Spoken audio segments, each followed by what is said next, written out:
Это какая-то подстава у себя, я сразу себя нашел.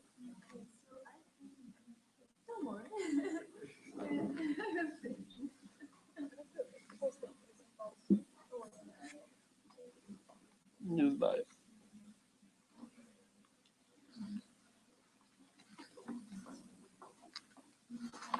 Что ты меня в соавторы не включила? Нет. Я не знал, как ты пишешься на английском когда.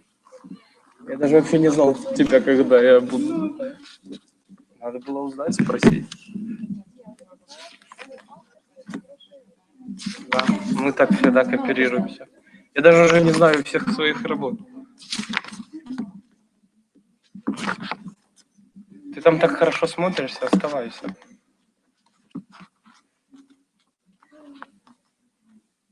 Камилка.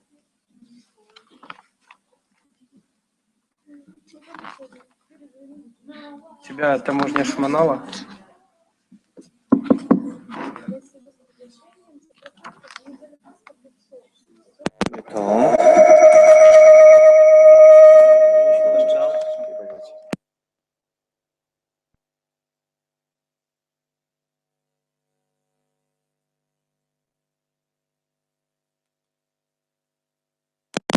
Кошелек открыли, показали деньги.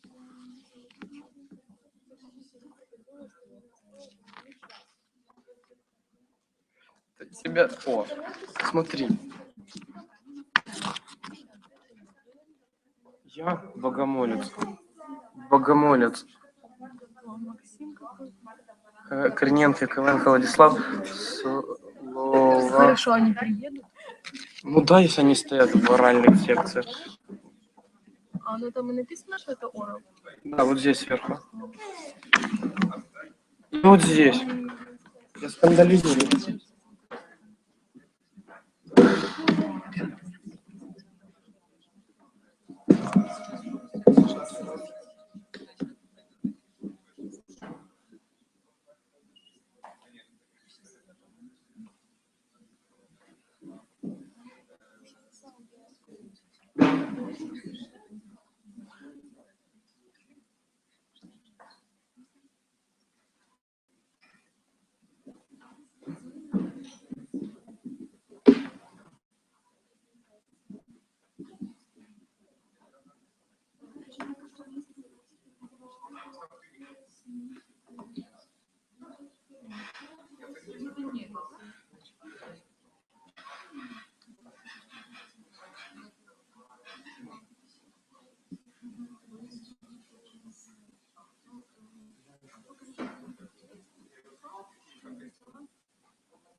Trzeba się tam ich zapytać, jak słyszę. Raz, dwa, trzy, cztery.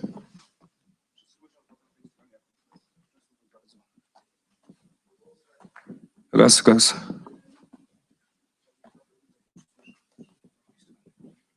Raz, dwa, trzy, cztery.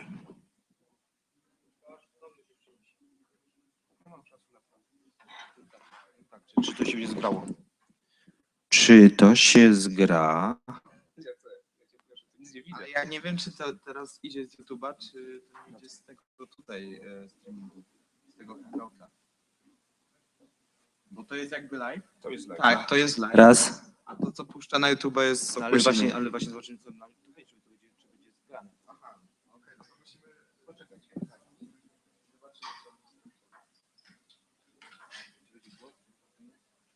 Widzisz, ja tu gościu dopiero idę. No. Po mikrofon oczywiście. A to czułem przed kamerą ręką. Raz, dwa, trzy, cztery.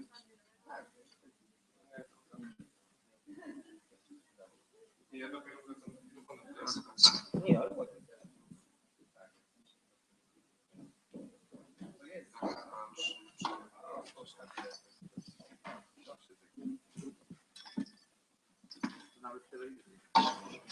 Telewizja taka światełka. Jacek ma to jesteś. Dobra, jest elegancko.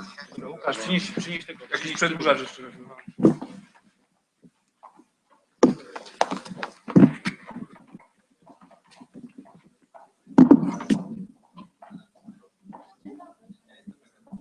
Pani na pierwszy już jedzie. Dobrze.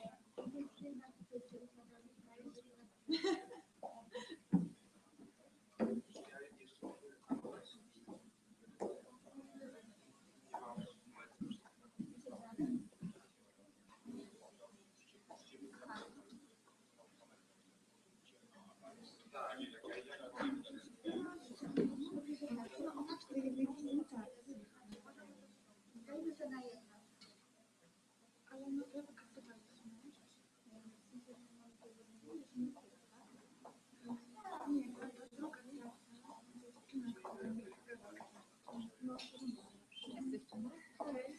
znamy Kasia.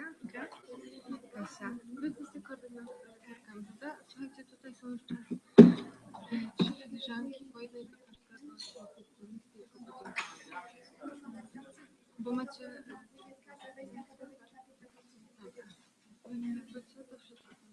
Dobrze. Dziękuję. To jest prawda, czy to jest tylko to jedno zestawienie? Słuchajcie, to jest dla każdej z nas, tak? Tak. No a protokół dostaniemy, czy zróbcie nam jeszcze żebyśmy nakreślić. Jednej kierownicy nie starczy, bo potem jest takie brudne, to jest jeszcze dobre. Tam to jest dobre.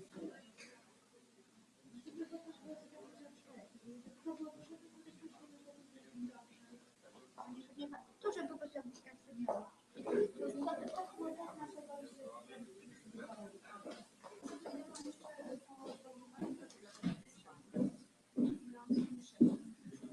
Ale powiem wam, że to nie będzie nic z tego, ale to jest odbiały, strzelamy, wie pan,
Takie protokoły, to rzeczywiście było. ale kochane, muszę poprawić nazwisko.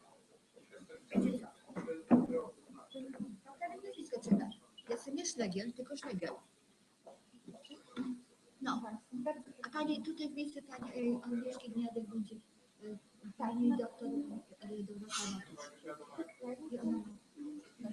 ale ona poprawiała, prawda? Tak, Agnieszka.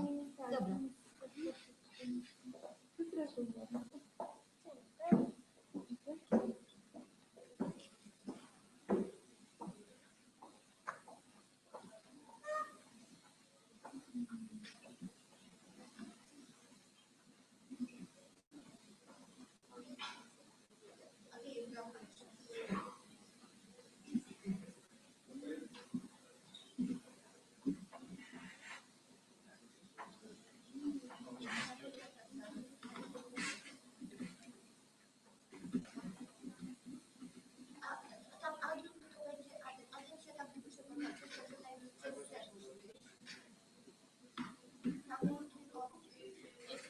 Ale jeżeli mamy instytut, prawda, to o fizjoterapii.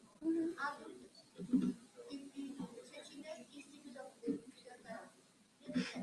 A potem mamy na końcu. Aha, okej. Fizjoterapii.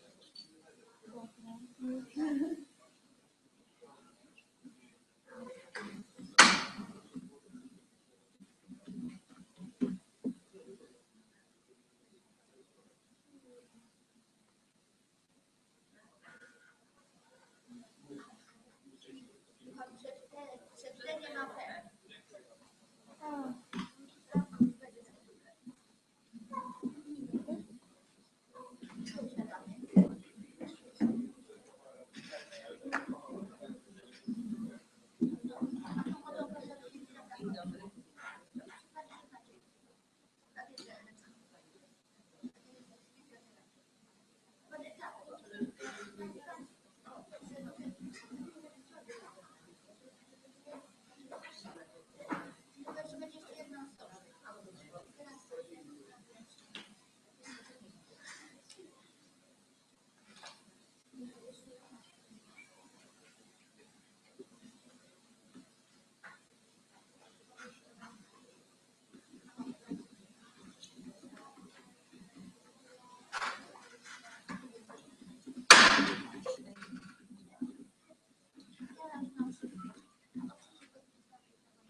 Good morning, everyone. We're Iga Wąsowska and Magdalena Baran, Health Science Session Coordinators. And in the name of the Students' Scientific Society of Jagiellonian University, we would like to welcome all students, researchers, honorable guests, and jury on the Health Science Session of 23rd International Medical Students Conference in Krakow. We're very proud to announce that the conference is gaining more and more attention each year among foreign students as well. The conference is a great opportunity for medical students from all around the world to present their research work in front of international audience. The conference is at the same time the competition of the best students' papers. We are very pleased to announce that this year our conference is held directly under the auspice of the Polish Nursing Association. Our research work will be evaluated by the honorable jury during the session. Please let's welcome them with the applause.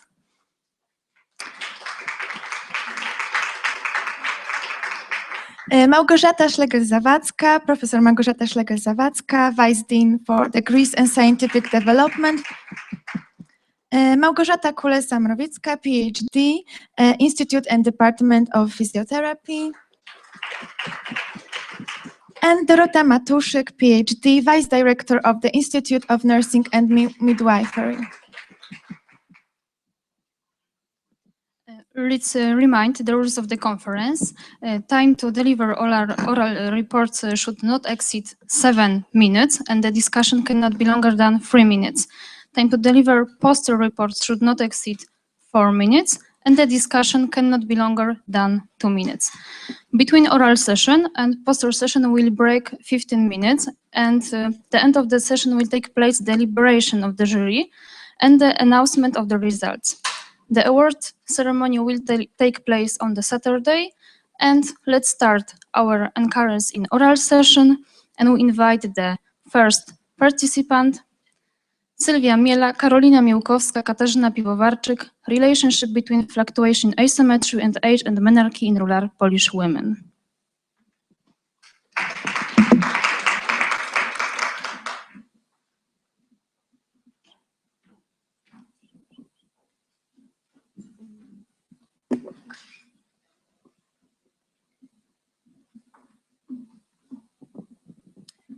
My name is Sylwia Miela, and I'm the member of Student Scientific Society on evolutionary origins of health in the Institute of Public Health at the Jagiellonian University Collegium Medicum in Krakow. I would like to talk about a relationship between fluctuating asymmetry and age at menarche in rural Polish women. My co-authors are Karolina Miłkowska and Katarzyna Piwowarczyk, who are also the members of the same Student Scientific Society. At the beginning, I would like to introduce you to the subject of fetal programming, and I would like to mention that because we know generally that it can be influenced by many traits in adulthood, and however, there is a question, how can we predict and how can we know in what actual conditions fetus is developing? So to answer the question, we think about some potential biomarkers of fetal development. First of them is birth sizes, and the second one is fluctuating asymmetry, which I am going to talk about today. There are two significant aspects about fluctuating asymmetry that we have to understand and remember. First of them is that the definition says that it's a small random deviation from perfect bilateral symmetry. And the second one is that it's random and it doesn't have to occur in every person. Some people have it and some people don't. And one also a significant aspect is why we talk about symmetry is the fact that it's commonly known and it was proven that symmetry is associated with good health. So we started with our hypothesis and we assumed that more symmetrical women will be characterized by an earlier age at menarche. And why we assume that way? The answer is pretty simple, because we know that age-old menarche indicates that woman is ready for reproduction, that she has conditions to start reproduction. And it means that she's healthy. So before I move to the methods, I would like to talk about our participants. We didn't collect data by ourselves. We used the data from Mogielnica Human Ecology Study Site in Słopnica. This is the research project conducted by Professor Grażyna Jasińska, and she was the one who provided us with those data. All of us, at some point, take part in that project.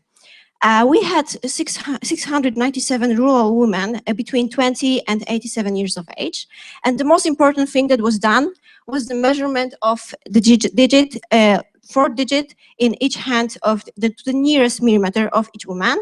And of course, the information about the age-old menarche was collected using questionnaires. Our methods consist of 3 stages. First of them is the division into symmetrical and non-symmetrical women. That was done basing on comparison of length of each fourth digit in each hand. What's important here, that if the length of those fingers differ from 0 to 1, woman was characterized as symmetrical. However, if the difference was 2 or more, woman was characterized as asymmetrical. After that, we divide our participants into groups according to the decade in which they were born. And after that, we did the most important thing. We analyzed the relationship between fluctuating asymmetry and age-old menarche using factorial ANOVA with 2 categorical variables, symmetry and decades. So this graph shows our results, and at the first glimpse, we can easily notice that women born in earlier decades, like in 20s or in 30s, had their menarche later, like for instance, when they were 17, and women born in 70s, in 80s, had their first menarche earlier in life, like for instance, when they were 14. And the most important conclusion from that graph is the fact that the blue line that represents symmetrical women is a little bit lower than the red line that represents symmetrical women. It means simply that the symmetrical women had their menarche earlier in life than the asymmetrical women, and it's clearly here we can see it. So basing on that results, we can draw 2 main conclusions. First of them is that women who were born in earlier decades had their menarche later in life than women born in later decades. And this result is, of course, statistically significant. And the second result, also statistically significant, is our confirmation for our hypothesis, because symmetrical women were characterized by an earlier age-old menarche than asymmetrical women. And that's the most important conclusion. So basing on that results, we can draw some conclusions. First of them is the fact that age-old menarche indicates one's health status. It means that women were healthier with time, because like I said at the beginning, that in earlier decades, they had the menarche later in life, and with time, they had this menarche in life earlier. And the second conclusion is the fact that fluctuating asymmetry might be a good indicator of quality of fetal life and a predictor of reproductive health, which is kind of my answer to the question I draw at the beginning of my presentation. And that will all. Thank you for your attention. Thank you very much. And we encourage you to take part in the discussion. Any questions?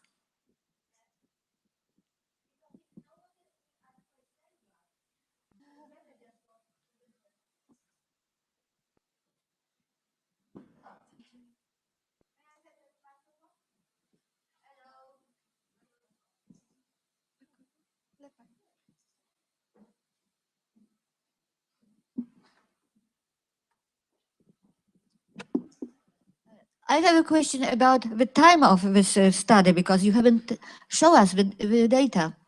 You haven't shown us the year. And how long take this study just to collect so many data? Research project conducted by Professor Grażyna Jasińska is actually taken a few years already. I think it's approximately, I think, 4 years at least. I think that it's longer because I know some of this data and I know what they are doing. It is really very nice study. However, you know, it is only one part of the study, as I know. So you check this, you know, this distance between fingers, and as I know, it is the first time in the world, at least, because you know one part of the study has got a award. Yeah, you don't know about this, sorry. But another thing, what really you have done in this study? So it's you got the data, and you try just to find some very important things and between this data, yeah? Yeah, exactly. Relationship, if they are connected. Yeah. And did you do the statistical analysis yourself or somebody help you?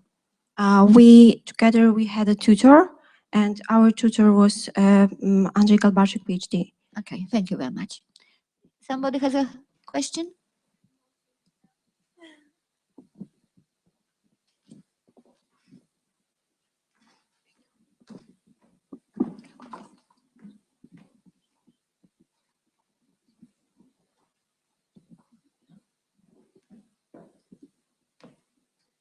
And now please welcome our next speaker.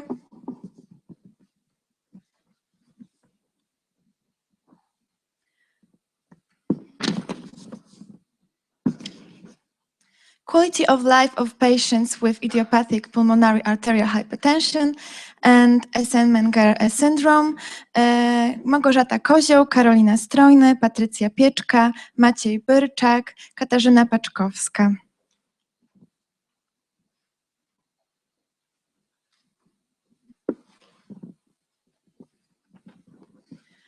Good morning, ladies and gentlemen. My name is Małgorzata Kozioł, and I'm a student of the 5th year of medicine at the Jagiellonian University Medical College. I would like to present a study entitled Quality of Life of Patients with Idiopathic Arterial Pulmonary Hypertension and Eisenmenger Syndrome. First of all,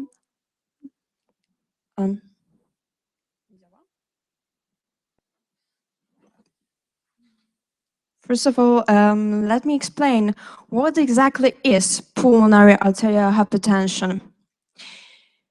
It's a rare, sorry, because it's not working somehow.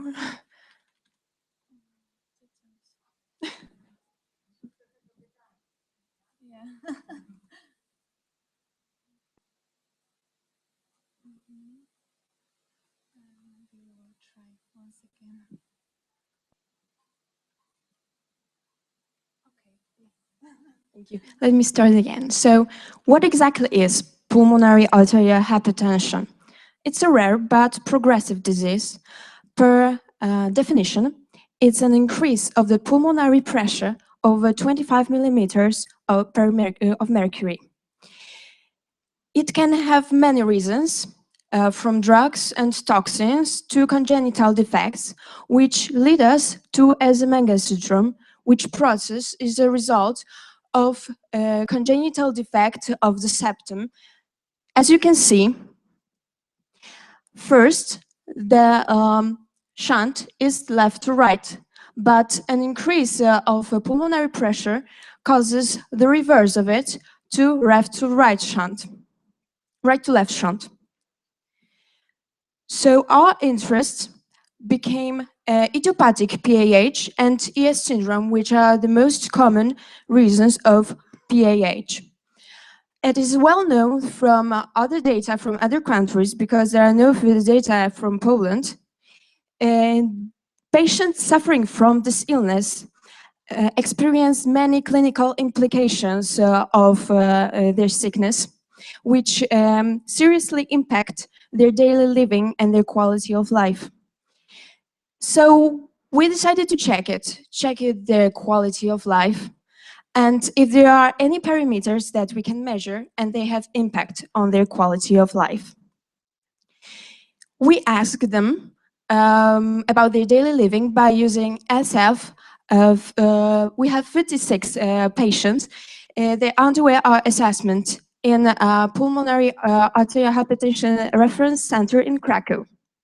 We asked them by using SF36 questionnaire, and their exercise capacity included assessment of WHO functioning class, performing 6-minute walking test, and spiroergometric test. Among our patients, there were 36 with IPAH and 20 with Eisenmenger syndrome. 64.3% of all patients were women, 72.2% with IPAH, and 50% with Eisenmenger syndrome. This might be a little difficult, but I will try to summarize it for you. Almost half of all our patients had impaired physical, psychological dimension of quality of life. There were no differences between IPAH and ES patients in this dimension. Although all the patients had significantly lower scores in the SF36 questionnaire than the reference population, which in this study is population of United States, which is the best seen in physical dimension of quality of life. Ladies and gentlemen, almost 90% of all our patients had impaired physical dimension of quality of life. There were significant differences between IPAH and ES patients. But the most important fact is that this illness seriously affects the physicality of patients. So we ask ourselves, are there any parameters that we can measure that can compare with assessment of quality of life? And the most important were 6-minute walking test, metabolic requirement of task, and peak oxygen uptake. The best way to show that these patients had impaired quality of life is by 6-minute walking test. It was the best predictor of quality of life, because if patients could walk less than 380 meters, they had significantly worse quality of life.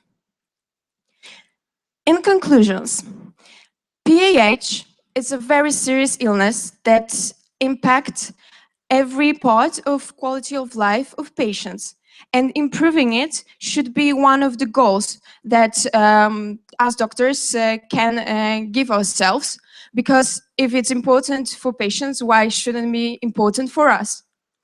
There are also a few parameters that can be useful in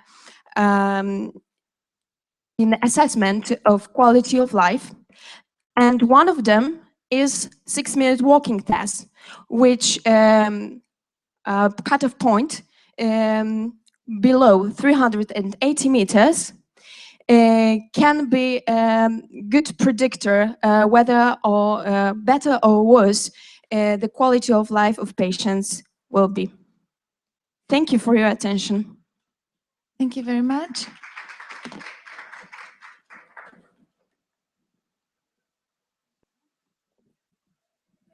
And we invite question.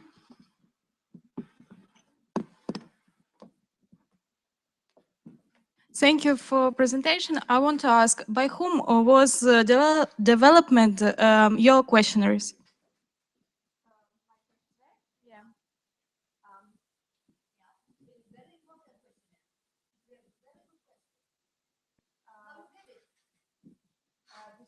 Is it yours or you took? Is a questionnaire that was get by our center to evaluate our patients, but it's not special for pulmonary arterial hypertension. And now, in that point, from 2010 and 2013, it was the only questionnaire that we could use to evaluate the quality of life of our patients. But right now we have the other questionnaire, CAMP4 questionnaire, that is evaluated especially for humanitarian hypertension patients. So we no longer use as a distinct questionnaire. Okay, thank you.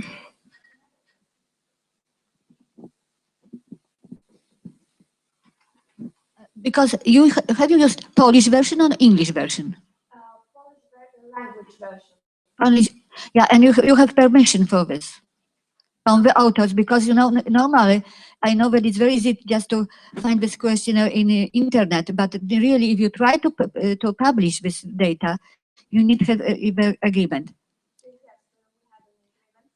And because this is a study where people human study, have your institute, you as a group, has a bioethical permission for such type of study?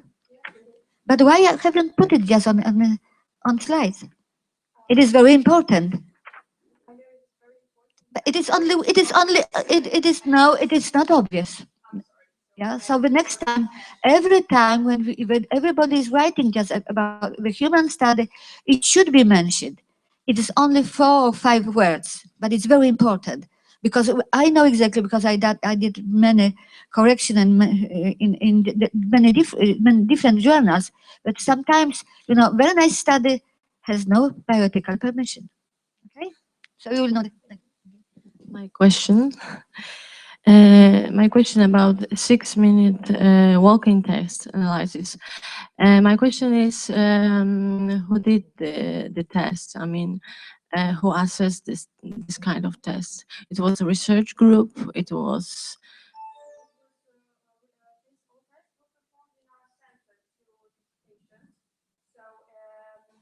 The data were collected by our research group, but the test itself was performed by technicians and doctors. And physiotherapists, maybe? Probably. Okay, thank you very much. Thank you. Thank you very much. And now, please welcome our next speaker, Marcin Błaszcz, with Can Gait Ability be improved 8 years after midbrain hemorrhage case study?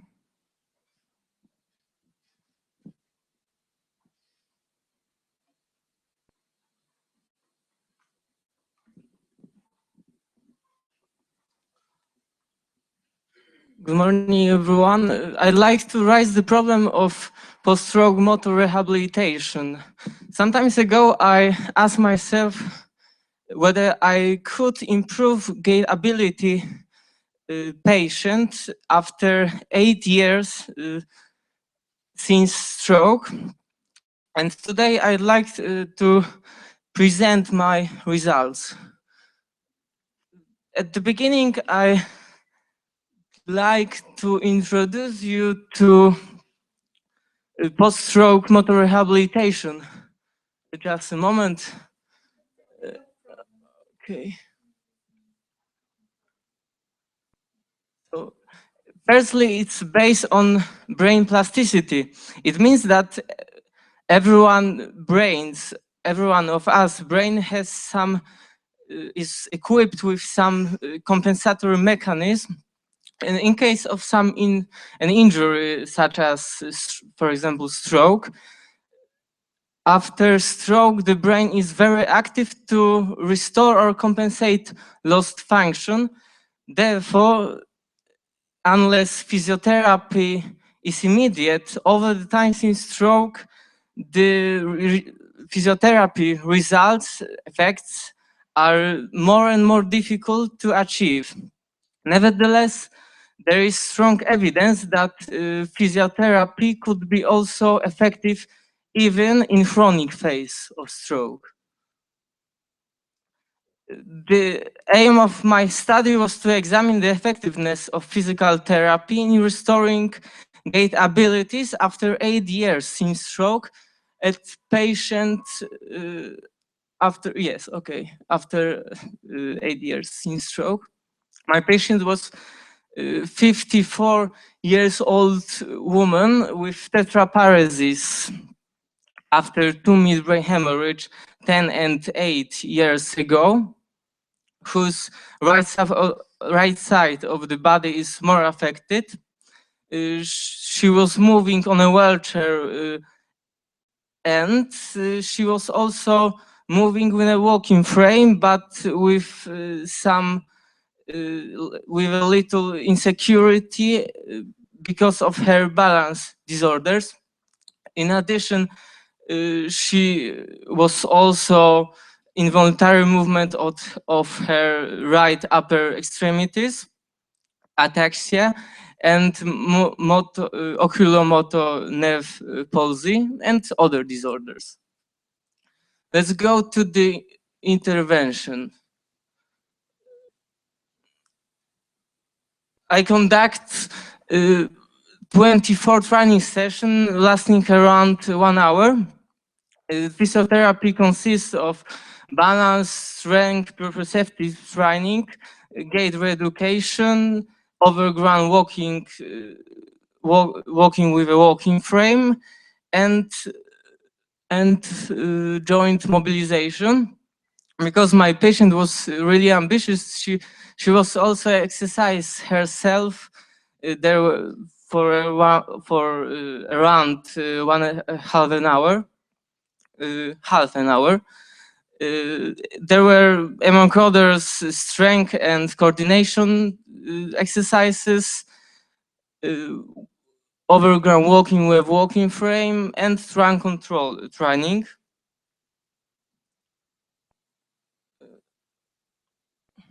This is some examples of proprioceptive and balance training. Się zgina, nie? Ta, na której pani stoi, niech, o właśnie, tak żeby ona się lekko zginęła. O właśnie.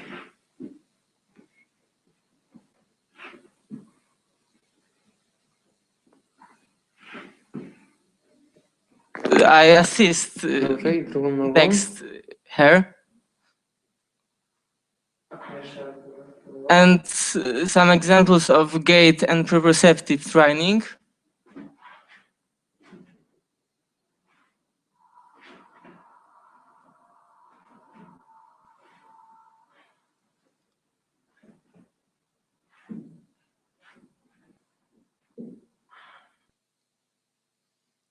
As measures are concerned, gait ability was assessed with 20-minute walk test.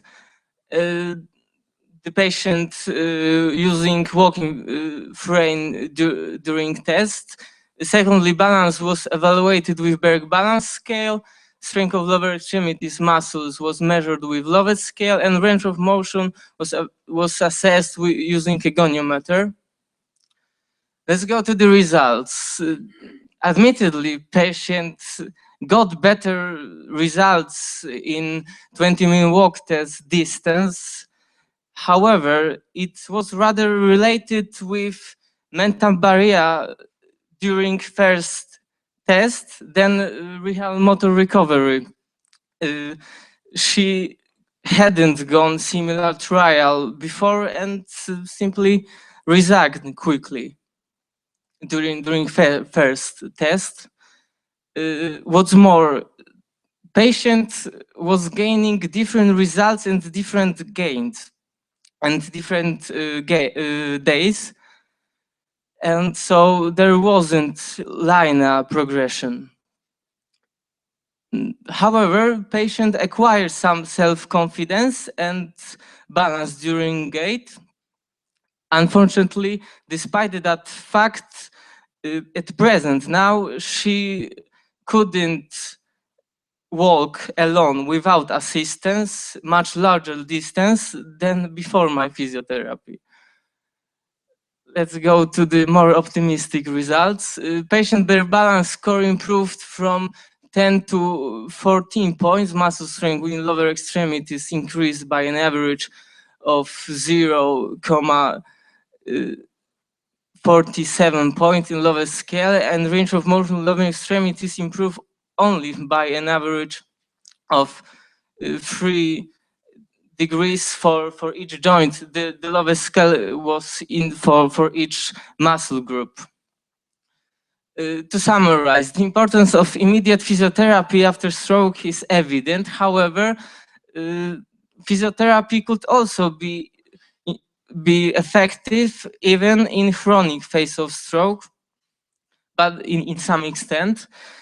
Physical therapy may also increase patient's sense of security and balance. I forgot to mention that the patient felt considerably more sense of condition, more sense of physical condition after this intervention, physical function, sorry. So the patient felt considerable greater physical function of her.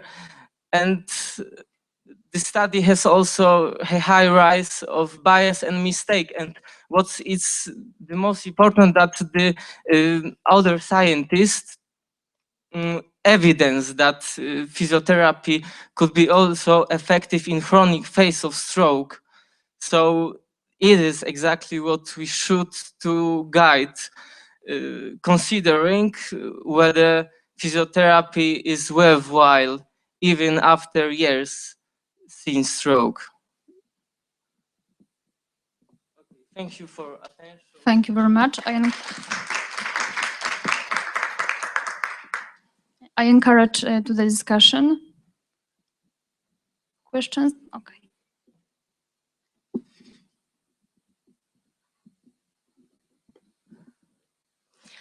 It's a very good idea to show this kind of observations. I would like to ask where the observation was undertaken. I started this study, but I know with this patient from 2 years, but this study was started in December. Not when, where? Where? In Zol in Krakow. Mm-hmm. And just to have a small conclusion, let's say, we should see the patient before treatment and after treatment to assess the gait. And also, at the short movie, we couldn't see gait because the therapist hidden the patient. So actually, we cannot assess the gait and see, and we should see before or after or somewhere in the middle, for example, after 2 weeks, 3 weeks of the treatment. And it would be perfect. Thank you very much.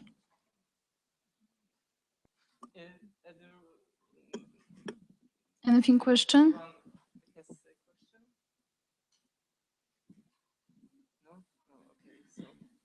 Okay, but thank you very much.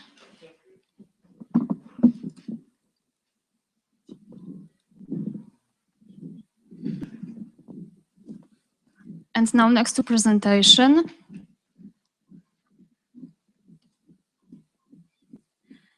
The influence of nurses' education as a significant determinant of barriers for evidence-based nursing implementation. Iga Wąsowska.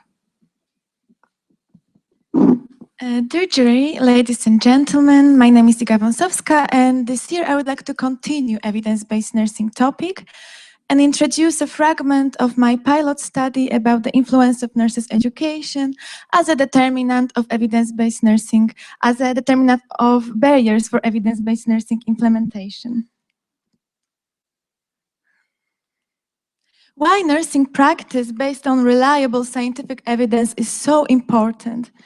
It's because of the huge benefits that flows from its implementation. Evidence-based nursing has huge importance in the development of nursing as a scientific discipline, significantly reduces the healthcare costs, which is very important, especially now, but primarily influence the process of treatment and care of patients. Nevertheless, widespread implementation of evidence-based nursing into clinical practice I'm sorry, continues to prove problematic.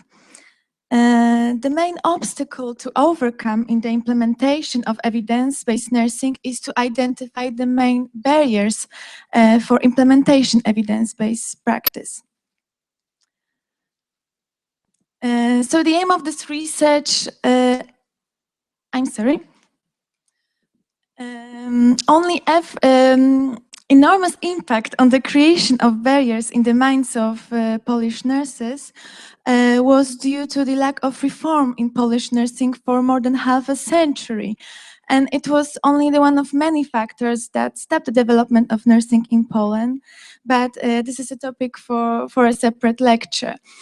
Only efforts to join the European Union forced the reforms, and issues related to scientific research and innovations in nursing appeared in legal acts and then in the program of studies. So what the aim of this research was firstly to identify these barriers for implementing evidence-based nursing among Krakow's nurses in correlation to their level of education, but also to promote this conception among Polish nursing community. The research was carried out on a group with a method of diagnostic opinion poll, where the instrument was an original questionnaire based on the barriers to research utilization scale. The research was carried out on a group of 100 nurses in one of Krakow's hospitals. Among the respondents, 28 of them had master's degree, bachelor's degree had 37 of respondents, as well as secondary education. And the study was statistically analyzed. The research showed a strong correlation between level of education and knowledge of evidence-based nursing conception. 93% of nurses with master's degree and 9 with secondary education know what evidence-based nursing is.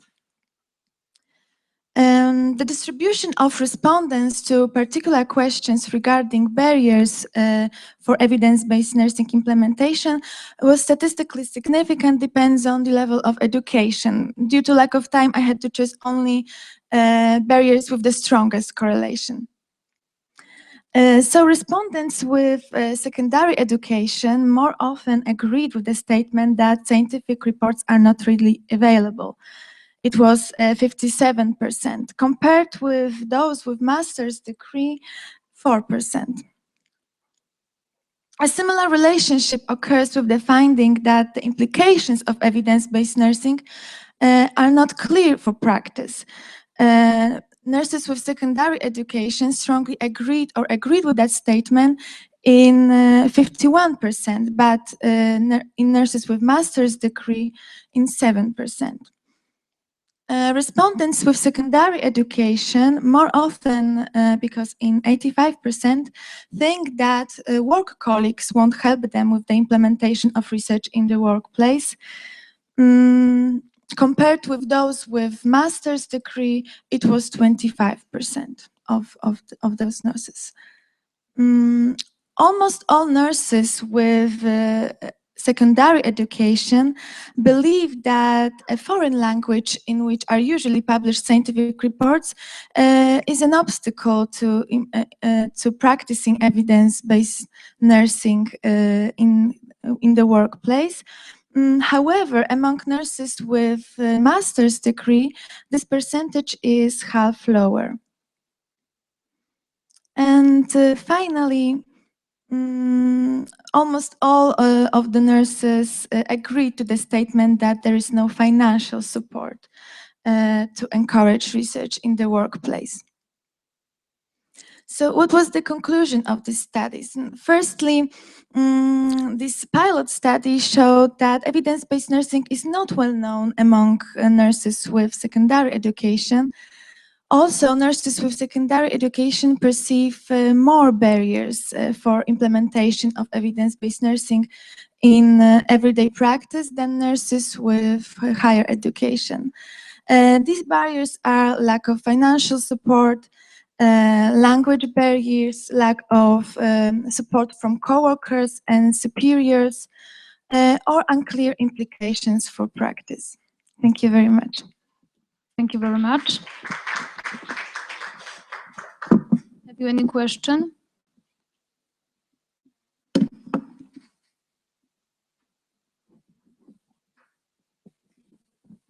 You know, but it's very interesting presentation, but however, some of us will not know about, for example, samples of evidence-based nursing. May you tell us some example? For example, what was done, you know, in nurse study, and just use this type of methodology. Evidence-based nursing is a incorporation of evidence, the best available evidence, which are meta-analysis or random control trials, and needs and preference of patients, and of course nurses' experience and skills, and it's all mixed in evidence-based nursing. Yeah, but this I understand very well, you know. But for example, an example. For example, I think that if we have wound healing, how to treat just now the wound. For example, it should be evidence-based because you have so many different types of you have, so many methodology. When I was, for example, young, I know only about 2 types of this. Just I had some problem with my leg. I found that it's so many that it's difficult for me to find the best one. So nurse should know what evidence is the best. So she should looking for on database basis, international databases, very reliable evidence. I agree, but you know, in normal practice, when you have, for example, 20 patients and you are just alone at night, this evidence base is very difficult to implement. Yes, and this is a barrier for implementation of evidence in the workplace. But at home, a nurse should study, should read databases. So it's a lifelong learning, yeah. Yes, okay. Yes, and this is why I did this research to identify these barriers. So lack of time, of course. You know, a lack of financial support. Thank you very much. Thank you. Another question now? So.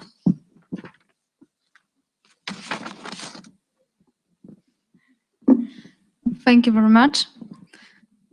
And now we invite Jana Fedorenko, Medical and Social Aspect of Prevention and Non-Communicable Disease in Medical Students.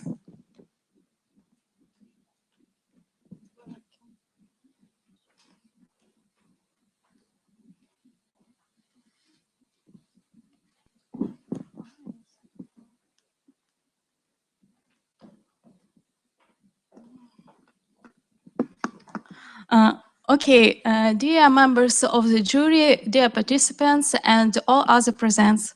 My name is Yana Fedorenko. I'm from Bogomolets National Medical University, Kiev, Ukraine. And now I want to represent my theme, which focused on medical and social aspects of non-communicable disease at medical students. The actuality of the work based on 3 aspects. It's lifestyle, which on 50% of formation are healthy. Also, it's modern epidemic of non-communicable diseases, and students, importance of students as future health professionals in the medical industry to achieve and successfully provoke their task for prevention and treatment disease. The objective of the work is to determine the health status of medical students and to define lifestyle and risk of non-communicable diseases at medical students. There was a review of domestic and foreign literature, and also there was development and conducted questionnaire. And now I want to represent my results and analysis of this work. Unfortunately, at the first course, we have only 10% of totally healthy students, and during education in medical university, unfortunately, functional disorders transmit into chronic disease. As you can see, the leading chronic disease at medical students, it's a negative impact of digestive system. And as you can see, we have saw pictures that our students, our medical students, more often suffering from illness than actually seek for treatment. And girls are more often have illness than boys, and boys asked for treatment only in half cases. The main reason why our students don't seek for treatment is the difficulty arising from absence on the lessons. There was identified the risk group, and we find that risk group of hidden form of hypertension is 3 and 9%, and diabetes 2 and 4%. The character of eating habits of our students shows us that only half of students have dangerously multiplying, minimizing of numbers of the meal, and half of patients of our students do not have a breakfast, and unfortunately everyone have late dinner. Also, another one impact on lifestyle of our students, it's bad habits. As for drinking alcohol, you could see that from there is 13 respondents that out of 100 that have alcohol abuse, and at the 6th course of university, we have the lowest level of alcohol composing.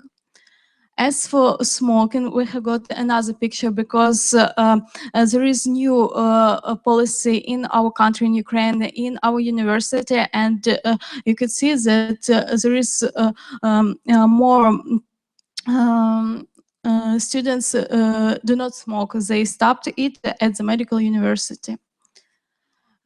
And unfortunately, you could see that one third part of students started to drink and smoking at first course.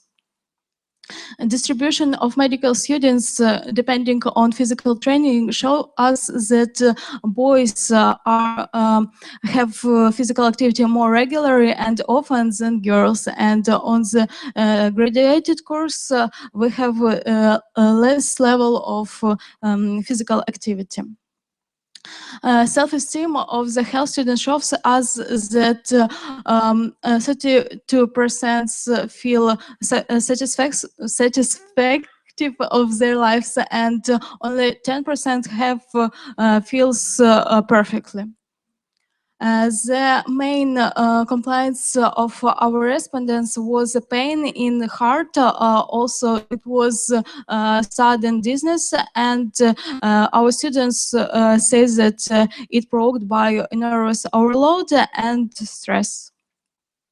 Also, I want to admit that there was a practical significance of the work, because we made a preventive work at the Science Students Club, and also there was opened aid station at the hostel of the medical university, and we have got close cooperation with Kyiv City Center of Prophylaxis.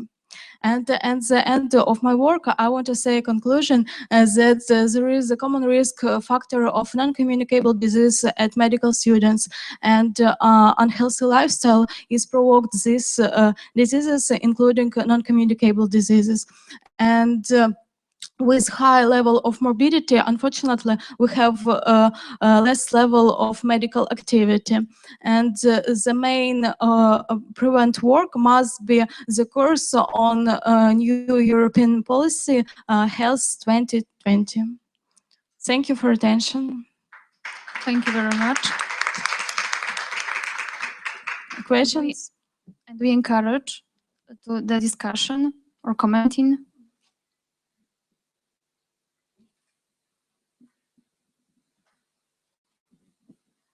This study is quite interesting because it's the first time we have some information from student to our student, such about such type of unhealthy behavior. It is, I suppose, that it is very in Polish, among Polish students, alone must be similar. Yeah, but I have another question. It is easy to make this study because I did in '86, almost similar, but only about food and drinking. No one shouldn't drink heavy alcohol. They sometimes or rarely drink beer. Drinks at that time were not popular. Now, when we are doing the same study after almost 30 years, a student very easy tell us they are drinking heavy alcohol, beer not so often. Do you know the change among this, for example, 30, 20 years? Okay, thank you for the question. It means that my theme of research is interesting and educational. I want to tell you that it was easy to do this research and about alcohol abuse. Now we have in our country a policy that we have got beer and it is very cheap. That's why our students more often use beer for alcohol. And thank you very much. Is there some questions? No.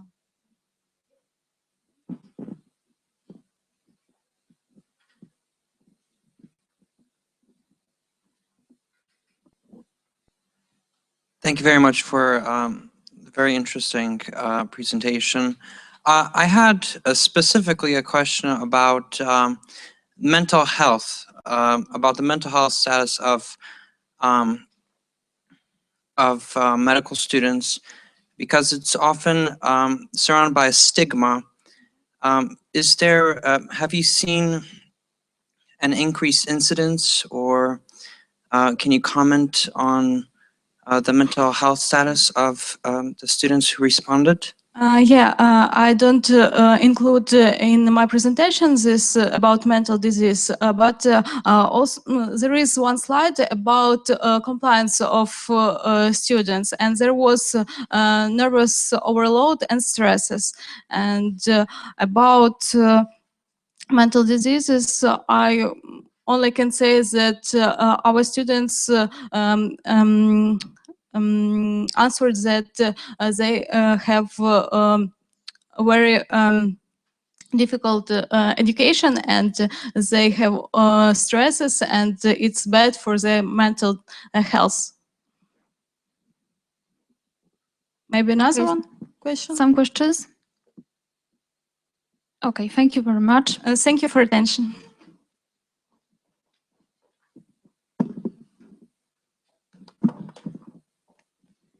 And now let's move to the next presentation.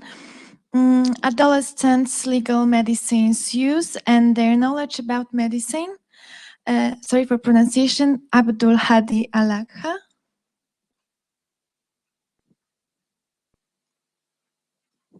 Is absent.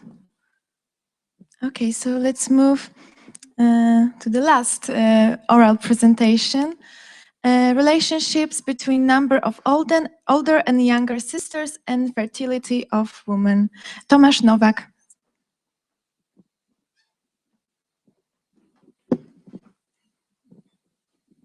Thank you. So I'm Tomasz Nowak and I study public health here in Jagiellonian University. I'm also a member of scientific students group called Evolutionary Public Health.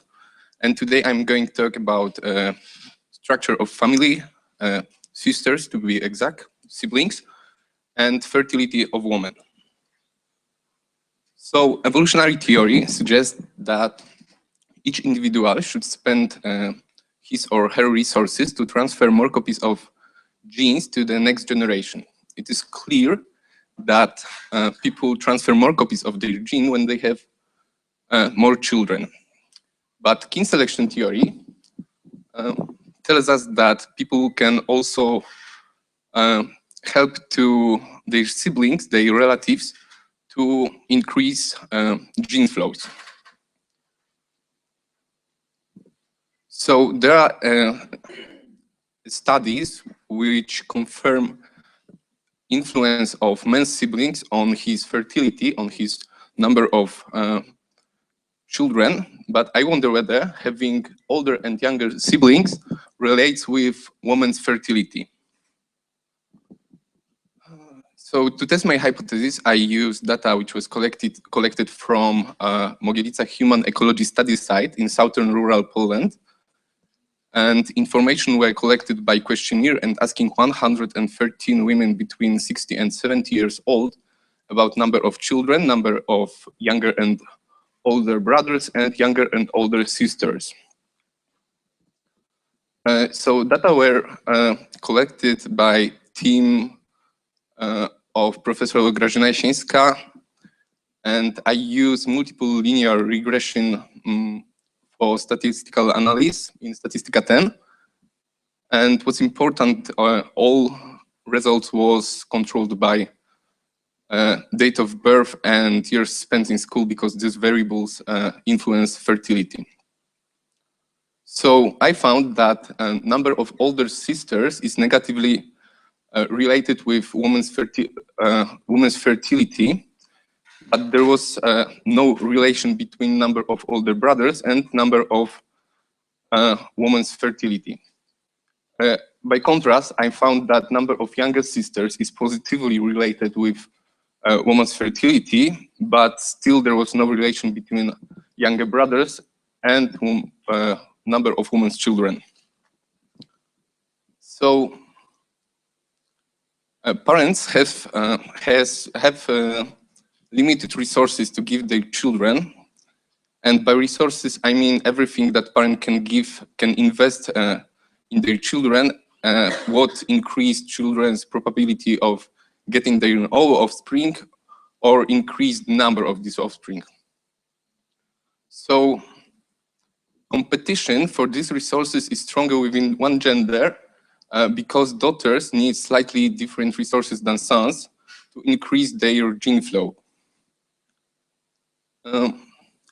And parents are more likely to give more to the older sisters. This strategy increased their reproductive success because older sisters can start reproduction faster, and there is disadvantage to wait until younger daughters will be able to reproduce.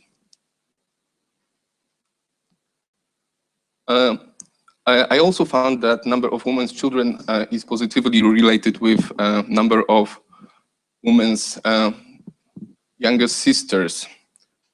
Because sisters share more copy of the same genes, they can increase their gene flows also by helping their relatives for reproduce, in this case for sister. Women, which even though there is a competition for resources, women which cannot yet have their own children will help to achieve higher fertility, higher number of children, those of them which can already procreate. So this phenomenon is known as a helpers at the nest, and it's well documented for post-reproductive women like grandmothers and pre-reproductive women like daughters. However, till now there was no evidence that younger sister can increase women's fertility. So we see that older sisters negatively influence women's fertility through struggle for resources, but women with high number of younger sisters is advantage because younger sister can help her to achieve higher number of children. These results confirm evolutionary theory and suggests that family structure is an important factor influence fertility of women. Thank you. Thank you.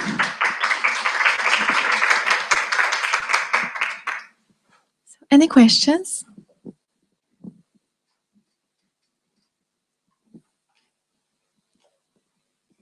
Your presentation was wonderful. However, I want to know how large was family, because I exactly know.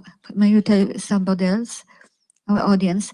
Because would you be so kind to tell us how large was this family? Family. Yeah, families, yeah. How many sisters are in family? How many sons? And how old, was women in this family? Okay, so this women was between 60 and 70 years old, which I was doing my data when I was doing my statistics. And in this area, the family is quite large because it's about usually 10 or even more. Yeah, I know, because it is a world phenomenon, at least the Mogilica. And maybe you tell us about this phenomenon, because it is this part of Poland, this village, is very specific since, I suppose, 18th century, because it's since 18th century. It is this part of Poland has the highest amount of births.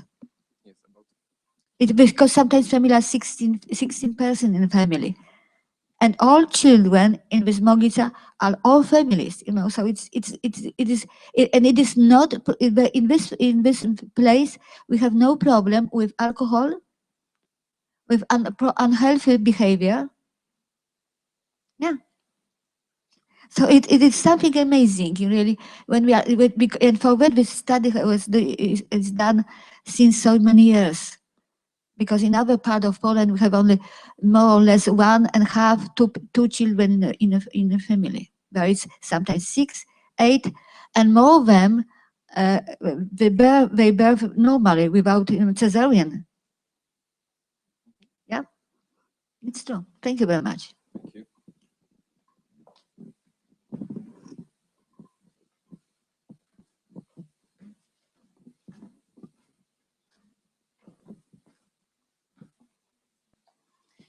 And now we would like to invite you for 30 minutes coffee break. In the meantime, please feel free to use our cafeteria downstairs. We'll be back at 11:30. See you soon.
We welcome imposter session and we invite first participants. Anna Średniawa, Dorota Łucja-Jarczewska, Katarzyna Żabicka, Magdalena Ullman, Teenagers' Health Problems Connected with the Internet Addiction.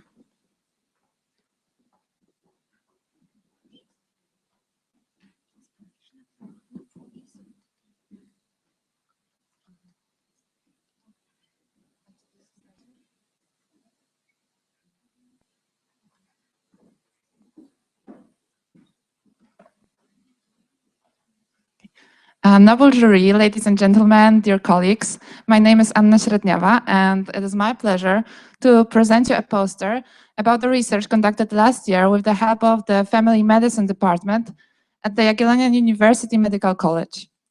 Many studies showed that more and more young people spend huge amounts of time in front of the computer surfing in the internet, and it was proved that internet addiction can lead to serious health problems. That is why my team was particularly interested in identifying how many high school graduates in Krakow were addicted to the internet, and if the fact of their addiction can be correlated with some diseases, especially obesity. That is why we decided to entitle our work, Teenagers Have Problems Connected with the Internet Addiction. The cross-sectional study was conducted, in which 200 pupils randomly selected from all high schools in Krakow took part. And to evaluate the internet addiction, we used the internet addiction test invented by Kimberly Young in 1996. It consists of 20 questions regarding the usage of computer. High school graduates were also asked to fill in the query about the basic information about their health problems, and there were also the questions regarding attitude to computer and the internet. When it comes to the results of our study, our work has shown that 7% of high school graduates in Krakow were addicted to the internet, and these people were also had also higher BMI, as you can see on, at this figure, and take a look especially at this column where the mean in both groups is represented. The percentage of various health problems is shown on this table, but I'm not sure if we could, yes, then we can see it more properly. The internet addicts had more problems with vision defect or wrist pain, but statistically significant relationships were found particularly for internet addiction and back pain and headaches. On this graph, you can see that the more time teenagers spend each day on the internet, the higher score in the IAT questionnaire they achieved, which means that they became more addicted to the internet. And on these pie charts, we see the frequency of use of social networks, such as Facebook, for example, before an important work in the non-addicted group and in the addicted to the internet group. And the differences between two groups are clearly visible. To sum up, I'd like to say that in Krakow, the problem of internet addiction is not as alarming as in some other cities worldwide, for example, in China or Taiwan, where the highest increase of internet addicts is observed. Nevertheless, high school graduates in Krakow spend too much time in front of the computer instead of on physical activities. And according to the statistics, internet addicts are more prone to wait more, to suffer from headaches, and to have pain in the back. That is why we should definitely observe the problem of internet addiction in Poland in the future. And thank you for your attention. And if you have any questions, please do not hesitate to ask.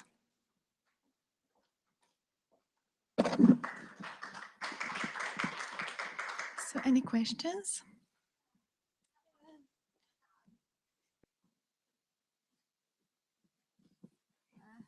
Really, the study is wonderful, but you have you have chosen your students randomly. Have you compared different high school or not yet?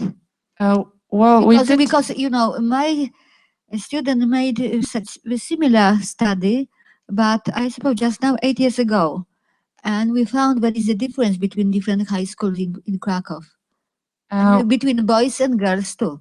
Yes, that's true. Thank you for the question. Actually, we conducted this study in 7 high schools in Krakow. They were all randomly selected, and we chose 1 class from each high school.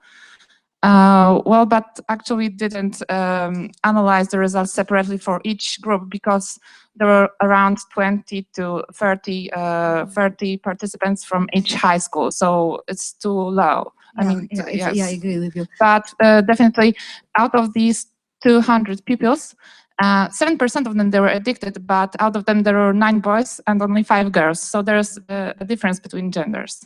Okay. And you know, I have a question. When you did the study? When did you study that? It was last year, and we collected the data for 1 month. It was in March and April. Okay.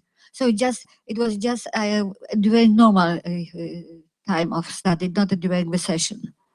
No, actually, yeah, it was because we did this study in the group of the maturity classes. Okay. So it was quite difficult to collect all the data in April, but we managed to gather this many students. I think that 200 pupils at this time. No, it's okay.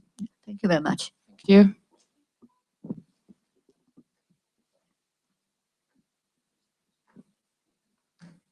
Thank you.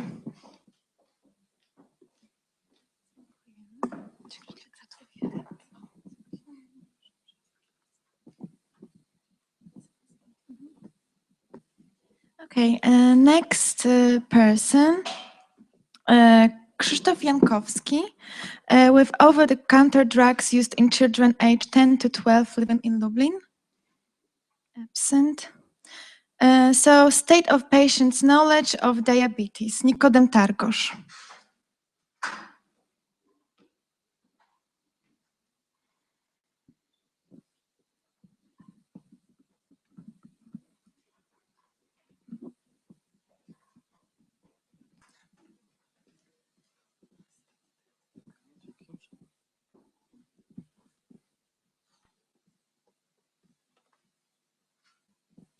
Hello, good morning.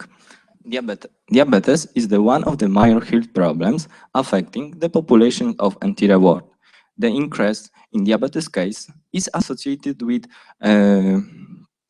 change of lifestyle community scenes in developed countries. The patients with diabetes constantly need to monitor glucose level, take necessary medications, and a proper diet. It requires proper educations of patients in that field. Objective assessment of the level of knowledge related to diabetes that patients with diabetes in comparisons with patients not previously diagnosed in these conditions. Materials and methods. The research was conducted among 100 people in 2 groups. The first group was conducted of 50 diabetes patients at the age between 18 and 62 years old, who are under care of Department of Diabetology in Krakow. The second group consists of 50 patients at the age of 18 to 64 years old, who from a health center in Liszki, treated in other cases of diabetes. The research tools was the anonymous questionnaires, consist with 30 closed questions. Questionnaires had questions selected into 5 groups. 5 groups selecting by knowledge of diabetes, for example, diabetes risk factor, method of dosage and storage insulin, and testing the diabetes symptoms. The result suggests that patients with diabetes had better knowledge than patients without diabetes. Diabetes patients, they knew correct answer for 80 questions. Statistically significance was different between patients with and without diabetes. In 10 out of the 30 questions, statistically significance was demonstrated primarily in questions regard of knowledge of the diabetes symptoms and the relevant lifestyle of patients with diabetes. In contrast, comparison respondents only with diabetes by gender, women correctly answer more often than men.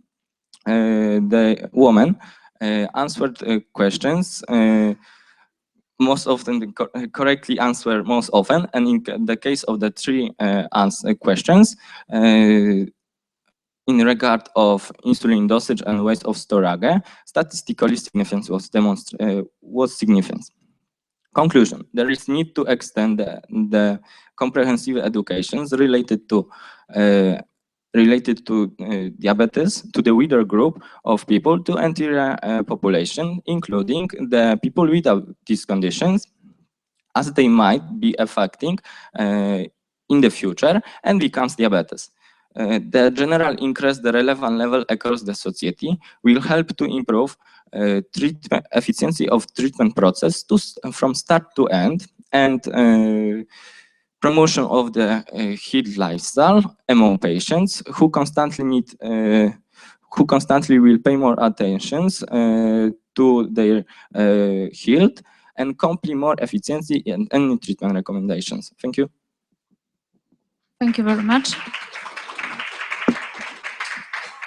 We encourage the discussion.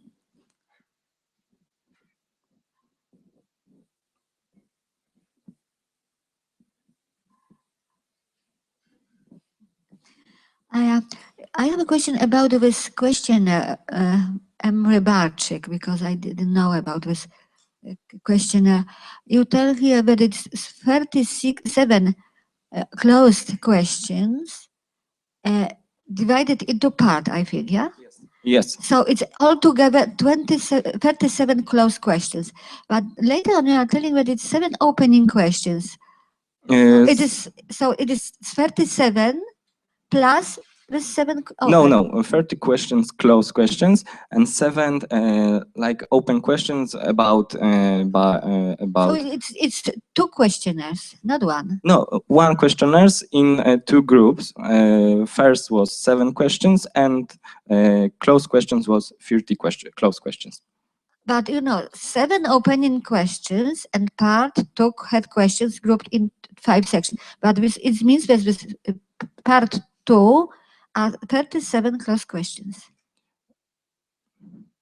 Because I have, I have your abstract, and in this abstract, so at least we have. It is rather for me. It is important because if I will be checking for this questionnaire, because it is validated. This questionnaire is validated, yeah, or not? Yes, validated. So it is a special questionnaire just to have information about diabetes, knowledge about diabetes, yeah. Yes. So it is 2 parts. One is open questions, and the second one is closed question. Okay. So the next time we will try to write this study, because they are quite interesting. You should make it more visible or more understandable, because perhaps I am short ages just now, so I have some problems. Okay. And do you think that maybe it is a difference because there are 2 different types of unit care, this in main city, it's our clinical, I suppose. I think yes, because diabetes patients have a specialist department of diabetology in Krakow. But why you shouldn't use, for example, another clinic where not the diabetic clinic? Because second authors of my it's coming from this. Yes. Okay, so it's sometimes we select something which is easier to get. Okay, thank you very much. Thank you.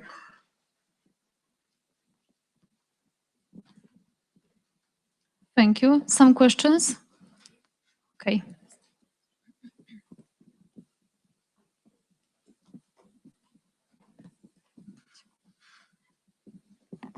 Okay. Now, dietary intake of vitamins B12, folic acid, and iron of Medical College Pharmacy students in Krakow. Aneta Kaczor.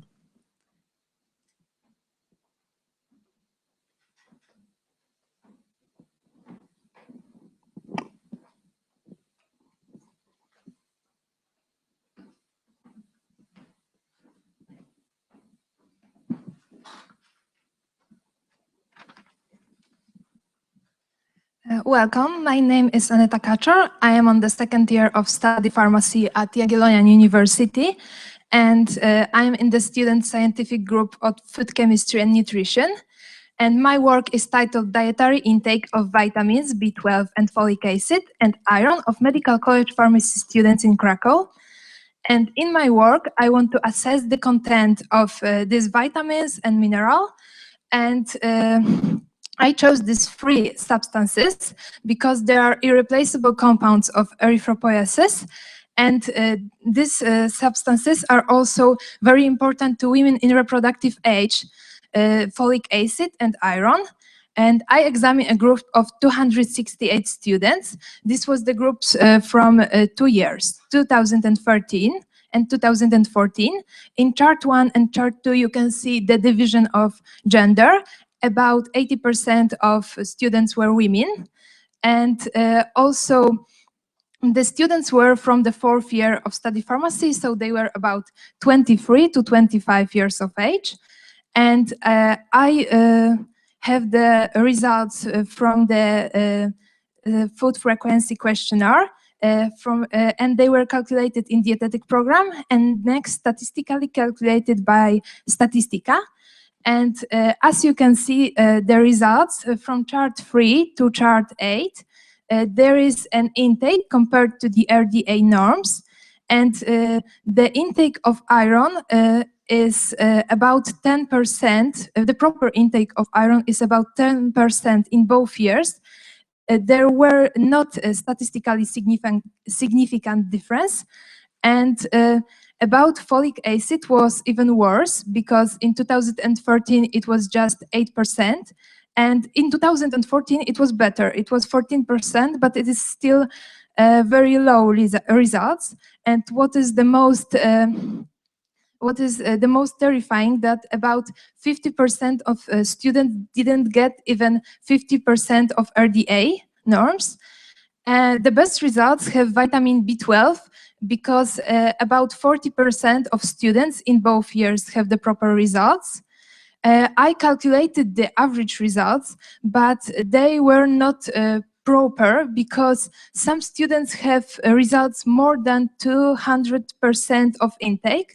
So only in vitamin B12, they were similar to those who were calculated by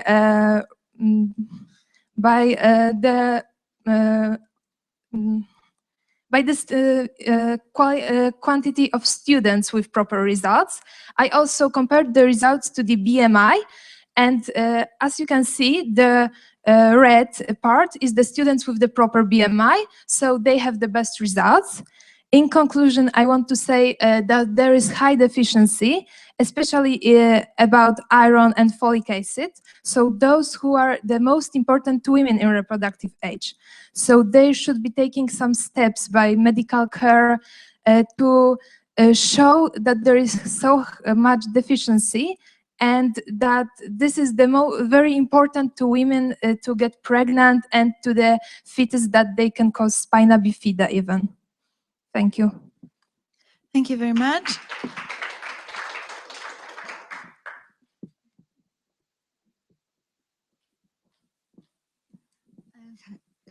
Such type of study is very common in Poland because normally during bromatology, students do this.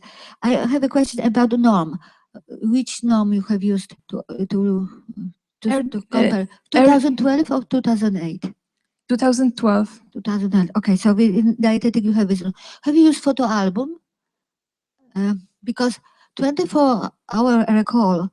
Yes. It's you can use some specific photo album with food products.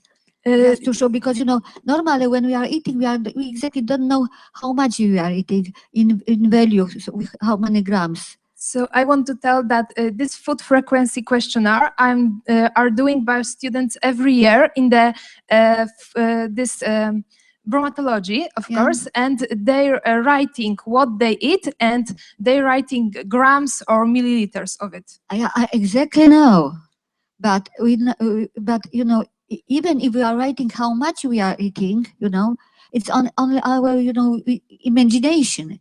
Really, we should use photo album, not only thinking how much, because apple is not on maybe 50 grams, 100 grams, and 150 grams according to photo album.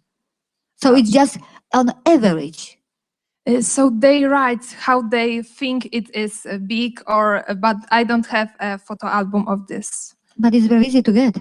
Yes, yeah. So it is some problem with this, with the results of this. Thank you very much. Thank you.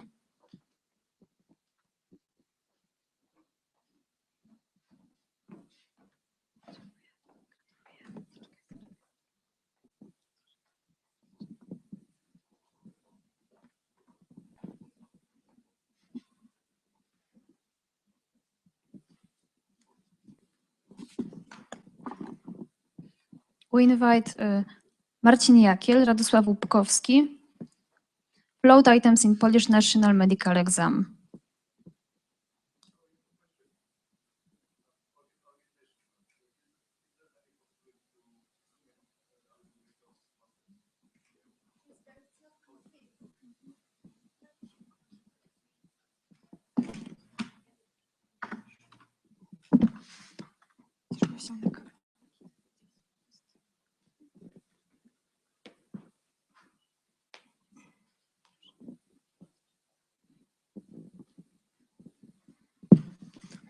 Dear jury, dear colleagues, my name is Radosław Łupkowski, and I would like to tell you a few words about our research project concerning float items in the Polish National Medical Exam.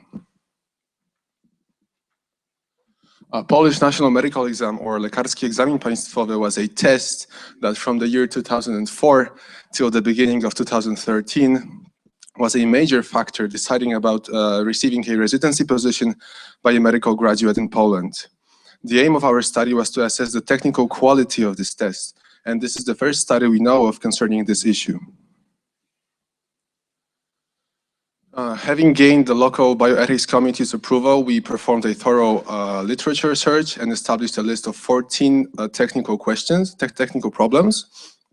Then we assessed 9 Polish National Medical Exam tests from the year 2008 to 2012.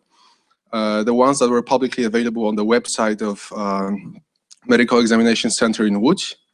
And as you can see here, the assessment was performed by 4 independent researchers, 3 of whom were blinded during the assessment of the first 4 tests, and only the project supervisor knew their identities. Having assessed those 4 tests, we added 2 new questions to the list, re-evaluated those 4, and continued to evaluate the remaining 5 according to the final version of 16 questions, 16 problems that you can see right here. And finally, we decided that mistake number 2, heterogeneous options that deal with miscellaneous facts should be removed from the analysis because it was too subjective and it was very difficult to assess it clearly. Every question that was not assessed unanimously was later on discussed by us until reaching an agreement. As students, our input in this project was taking part in preparing the request to the bioethics committee, literature research, obviously assessing the tests, and also we were responsible for the analysis of data.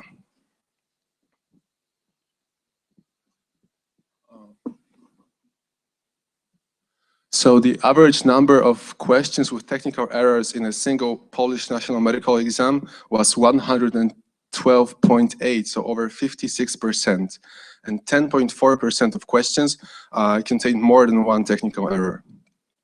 As you can see from the pie chart down here, the most common question, which on average occurred 48.1 times in every single test and constituted 36% of all mistakes, it's here, it's question 12. So presenting answers as sets of options. It was followed by mistake 14 right here. So negative stem, which constituted 23% of all the mistakes. As you can see from the bar graph, the medical field with the highest average percentage of incorrect questions was public health. It's the red bar. And on average, it contained 73.6% of flawed questions in every test. The green bar here represents medical certification or orzecznictwo with the best score of only 38.1% of flawed questions per test. So to sum up, flawed items were found very frequently in all of the assessed tests. Thanks to our tutor, Dr. Nowakowski, who is the head of our Department of Medical Didactics, we are trying to make sure that institutions such as Polish Ministry of Health and Center of Postgraduate Medical Education familiarize themselves with our results that we are currently preparing for publishing. And Polish medical education system is currently undergoing significant changes, and we believe that further care for the technical quality of the multiple choice questions in the new version of the exam ought to be a part of those changes. Thank you very much. Thank you very much.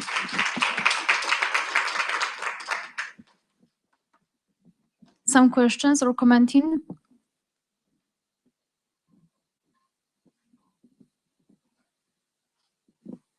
I have some technical question. I mean, if you have had any problems with taking data from National Medical Exam Committee, have you had any problems with taking data? No, taking the forms, you mean the questions, the tests? Agreement for those data. From the examination center? Yeah. No, we didn't have to. It was publicly available on their website, so we actually didn't have to ask them for this. Okay. And another question? I have a question. Why public health, is so bad? Because it's red, and I am from public health, and I want to know, the question were prepared, or students didn't know about this, don't know? No, it's not that the students didn't know. It's mostly because the questions were prepared very in a way that they were hard to understand. There were long questions, long answers, and it was, this was the most common mistake in public health. So just you know exactly what is going up, yeah? In Prime Minister, Minister of Health, and so on? Yes, we're hoping to. Yeah, okay, thank you.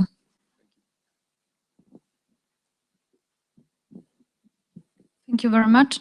Some questions yet? Okay. Moment, okay?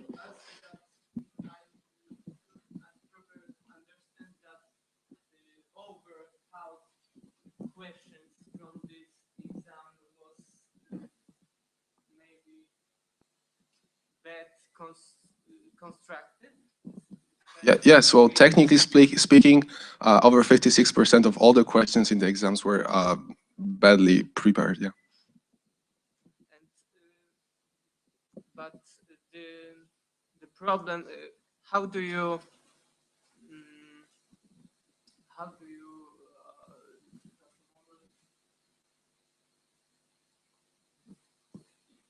but the problem, what was the problem with this question? You mentioned last moment that with long question. Yeah, well, I don't know if you can see this here.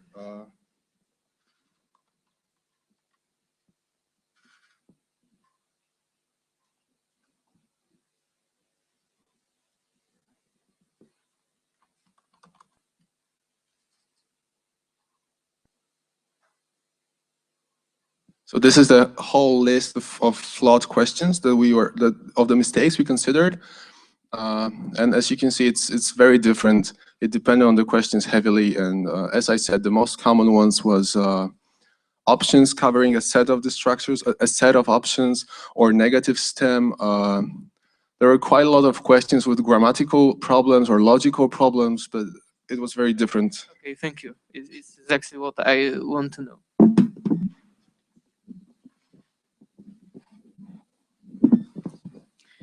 Let's move to the next presentation. Selected clinical aspects of influenza during the epidemic increase in the number of cases in a particular institution in Krakow. Katarzyna Petlic, zapraszam.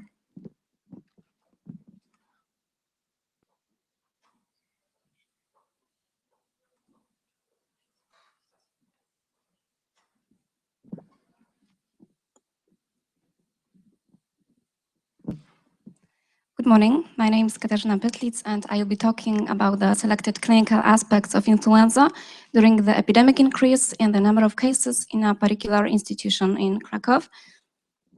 The reports of WHO estimate that from 330 million to 1.6 billion people contract influenza and influenza-like viral infections every year. A lot of them suffer from acute symptoms, and it's approximately from 3 to 5 million people, and as many as from 500,000 to 1 million people die. The data collected by the State Sanitary Inspectorate confirms that increase in contractions in influenza and similar viral infections has been displaying an upward trend since 2011. And this data indicates that there is the necessity of applying the influenza vaccines because they significantly decreases the number of hospitalizations of elderly people, even from 25 to 39%, as well as reduces the mortality. We analyzed the clinical cases of influenza and influenza-like viral infections, including intensity of accompanying symptoms of the 35 patients at the age of over 65 hospitalized at the Clinical Department of Internal Diseases and Geriatrics of the University Hospital in Krakow during the time period from 1st January 2011 to 31st December 2014. And it was a retrospective study where we applied the method of analysis of documents and works as well as literature analysis. The clinical course of seasonal influenza were registers, medical histories, nursing histories, and collective sheets. The largest infected group, over 57%, were patients between 75 and 89 years, and there were 15 men and 20 women. The patients were hospitalized for an average of 18 days, and the mean length of stay was longer for severe cases and equaled 21 days than for non-severe cases, and equaled 15 days. And the average period from the onset of the illness to hospital admission was 4 days. There was some, at the time of admission, there were observed some acute symptoms such as asthenia in over 68% of patients, fever, then dyspnea and cough, and all patients had at least one known underlying condition. There were some diseases that patients suffered from that were found to be associated with a higher risk of severity. And the most common were hypertension and cardiac insufficiency, then atrial fibrillation, ischemic heart disease, chronic kidney disease, pneumonia, diabetes mellitus, and COPD. Patients died within 15 to 23 days after the onset of the illness and between 9 and 19 days after admission, and none of the patients received oseltamivir before the admission, but all of them, 35 patients, received this new generation medicine after the admission, and they obtained it at a dose of 75 milligram twice a day for a minimum of 5 days. And the results confirm that there is an importance of early antiviral treatment by demonstrating that a short time from symptom onset to antiviral therapy significantly shortens the hospital stay. Thank you. Thank you very much. Some questions or commenting?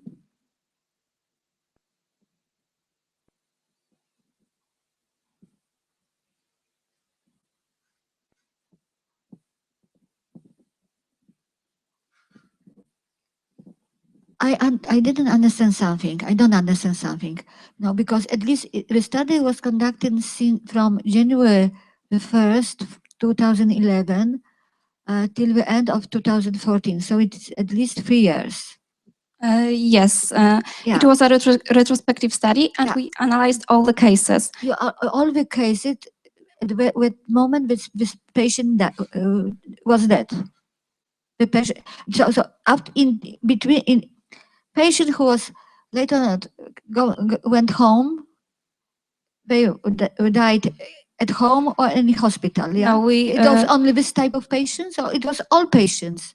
No, we mentioned this only here only the patients that died in a hospital. So it is.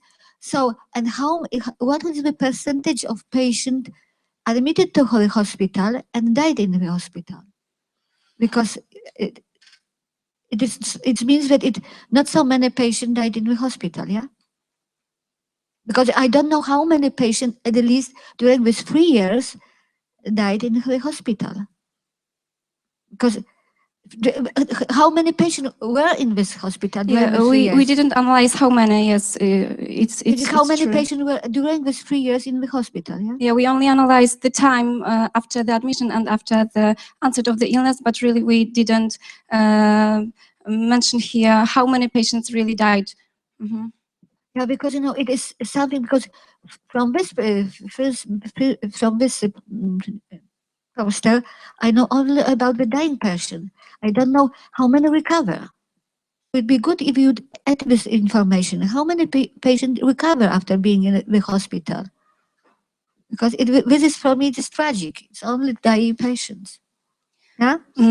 Yeah, but it was a little bit difficult because there were elderly patients and they had other additional diseases, and it was difficult to assess whether they died because of the influenza rather than from other diseases.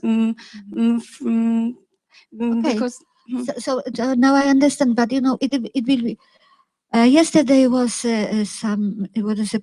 presented a PhD thesis, and the main thing was that we didn't know from this PhD thesis how many patients has this illness, in total, and how is this very specific, So we can tell that during this, so many patients, only 35 patients during this has very strict. We got very strict information about influenza, about this and this, because you select. It is the type of some type of selection that you selected from so many patients, only this and this. Because it's some mistake in the understanding of this. Okay, thank you very much.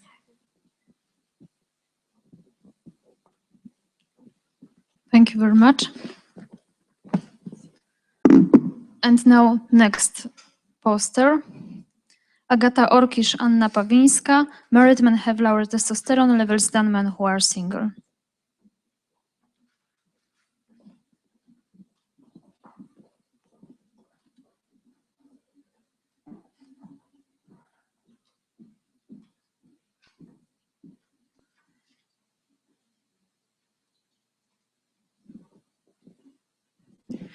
Dear jury, dear colleagues, what I'm going to tell you about today will change the way you think about testosterone. And as we know, testosterone is male sex hormone that is produced by the testes that encourage the development of male sexual characteristics. And when we think about testosterone, we usually see, in our mind, strong man with big muscles who is also very handsome. But testosterone plays also many other roles in different process. So it is suggested that there are trades-off between mating and parenting efforts.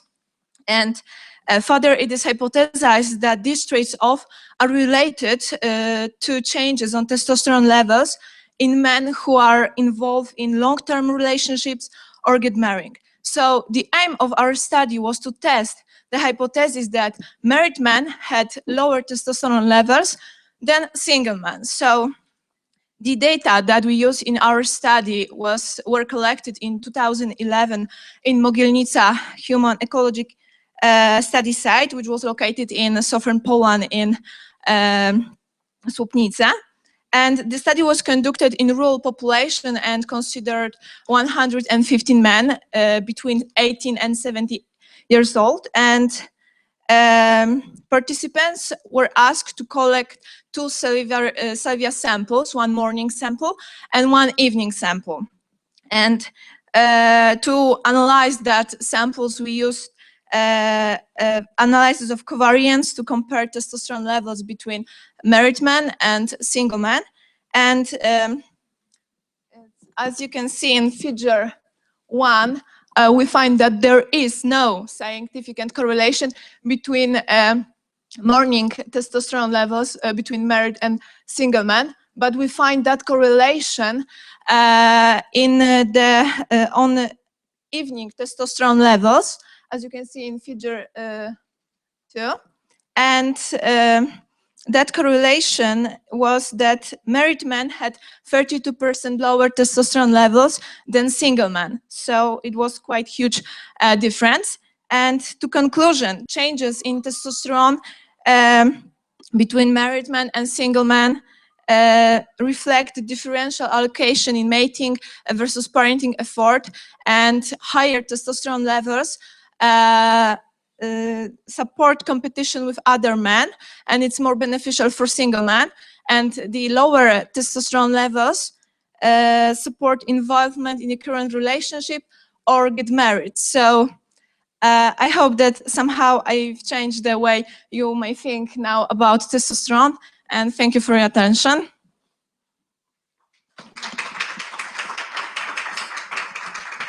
Thank you very much. Question or commenting?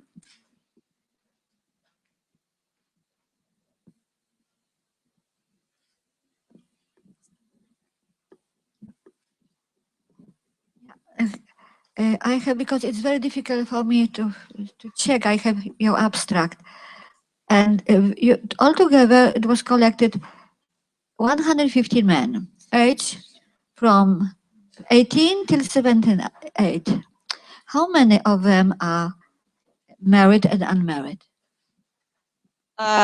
Yes, there is no information There about is no that. information, and Yes. comparing just to these sisters and younger and older sisters, I have very strange conclusion putting together these 2 studies. Yes, it's important. And the single man was about 40, and the next part was a married man. Okay, and 40, and so what is the age between these 2 groups, married and unmarried? There are difference between them or not? Were they selected randomly, or it was, you know, it was a strict rules of selection with men to this study? Because in my opinion, you know, when you are 78, being as a man, testosterone is, you know, not so many problems with estrogen. But however, we have a single man in 78, we are widow. Yes, I mean, I didn't mention about that, but we use controlling for age in our analysis. Yes, we use it. And it was different between these ages or not? This married and unmarried, the age was different? It was different, but it was different because we know that testosterone levels are decreased while from the age, and So younger. we made pairs, you know, case control study it was done. Just you compare with in pair the same age of men, for example, married and unmarried. So now we cannot use, you know, the age in the study. Or it was, you know, it was not the sample, the married and unmarried men were not pair.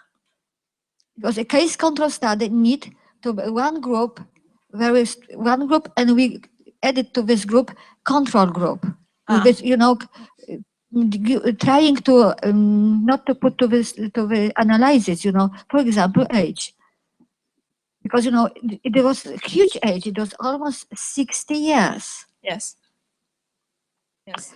And for example, in putting these 2 processes to conclusion, because it was so many children in these families, perhaps these unmarried men help this married woman to have more children. Yes, I think so. It's also true, but our married man was about I think 4 men for children only. It wasn't so many children in this case. In married women. Yes. Okay, in married family. Okay.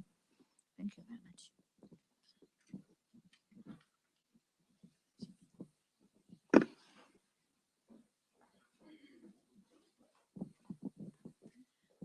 And now let's move to the next presentation. Palliative care, palliative surgery, and the professional care of patient in the terminal stage of disease. Do we really know everything about these terms? Katarzyna Pietkuń, Joanna Simińska.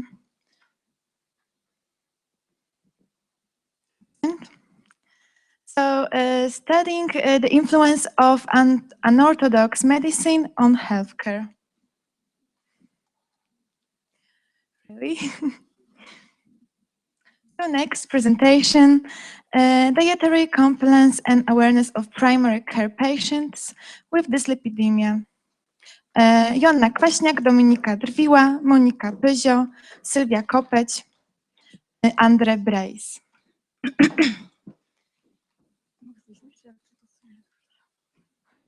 Good morning, my name is Joanna Kwaśniak. The title of my presentation is Dietary Compliance and Awareness of Primary Care Patients with Dyslipidemia. Appropriate and low-fat diet. Okay. Appropriate low-fat diet and appropriate lifestyle are the essential part of prevention and treatment of dyslipidemia. The aim of our study was to assess awareness of proper diet amongst primary care patients suffering from dyslipidemia. Yes, and our can I brief because I was running? Sorry. The survey was conducted in 4 GP offices in Krakow from January to February. The main part of our questionnaire explored the patient's patterns of diet. We also checked the data on we also check the data on socio-demographic characteristics of our patients, and we measured their health and weight. The field worker asked 200 primary healthcare patients over the age of 30 to take part in the survey, of whom 178 agreed to participate. So the response rate was 89%. Our research revealed that 43% of our respondents were diagnosed with lipid disorders requiring dietary changes and medications. 13% had lipid disorders requiring only dietary changes. 73% of patients declared that they changed diet after being diagnosed with dyslipidemia. General practitioner consulted changing diet with 72% of patients diagnosed with lipid disorders. Our research indicated also that 35% of all respondents used cholesterol-lowering drugs. Interestingly, healthier diet patterns were found among females and patients who prepare the meals themselves. The diet patterns didn't relate with the fact of receiving a diet advice from GP, general practitioner, or with the use of lipid-lowering drugs. We also found that respondents diagnosed with dyslipidemia is more serving of fruit than patients without these disorders. So, to sum up, despite the fact that patients believe they have changed the diet patterns after being diagnosed with dyslipidemia, they are not on a proper diet. It has been proven that lipid disorder should be treated with dietary changes, but very often it's neglected by the patient. Proper diet combined with the medication should significantly improve the health outcomes of the patients. Okay, it's all I have to say. Thank you for your attention. Thank you very much.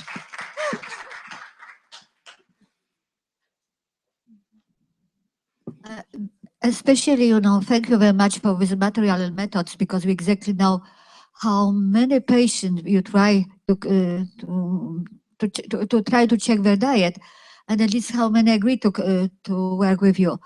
But I have a question about anonymous questionnaire. It was validated questionnaire, or it was prepared by you or by your group?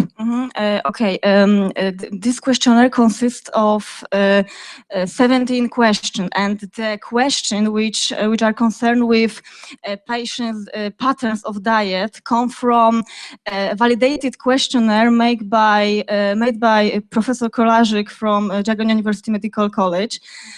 But another question, for example, this question referred to characteristic of patient was made of course, I agree. But now we have almost 3-4 questionnaire, validated questionnaire, which you can find on the Polish Academy of Sciences. There are 2, and validated questionnaire on this page of Professor Wądowska. They are validated by the group from Polish Academy of Sciences. So it is really validated, And method of validation, it is possible to get from the book they presented there.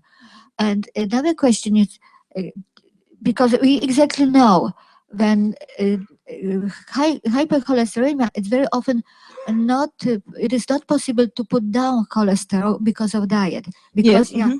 And have you had some information about, for example, genome of this patient of single polymorphism, single nucleotide? Because it is not possible at all to change cholesterol. We know just, I suppose, since 5 years, yeah, more or less, it is nutrigenomic study. Yes, of course, but sometimes it's the beginning of these diseases. For example, the patient is quite young, or this level of cholesterol is not so big. So in this situation, proper diet, it's possible to lower this level, and if this doesn't work in the future, we of course prescribe the medication to this patient. But we wanted to check of are there any patient who general practitioners said that you can lead a healthy lifestyle and eat better prepared meals, and your cholesterol level will be lower, and you can it will be not important to use medication. Thank you very much. Yes, okay, thank you. Thank you.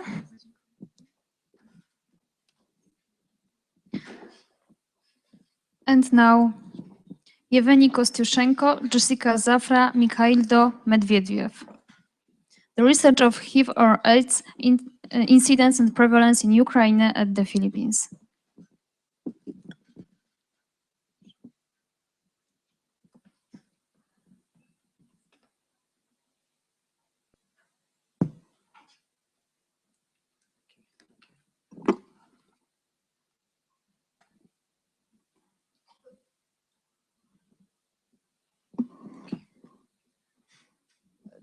Dear colleagues, let me introduce. Okay, I'm sorry. Dear colleagues, let me introduce my work, the research of HIV/AIDS current state in Ukraine and the Philippines. As we know, that in the world there is a global problem such as HIV/AIDS. You know, in only 2012 there were more than 35 million people infected, and this it can be not only in such countries as Africa, you can see, but if we take into consideration the absolute values, we can also say that in such well-developed countries like USA and others, this problem is very widespread. In my work, we tried to compare the HIV current state in such very different countries as Ukraine and the Philippines. Different countries because Ukraine is considered to be the #1 country in Europe in HIV/AIDS, while in the Philippines it is considered that there is no problem such as AIDS. And but let's show what we have found. To begin with, in Ukraine, the absolute values, the absolute amount of HIV infected people is in 20.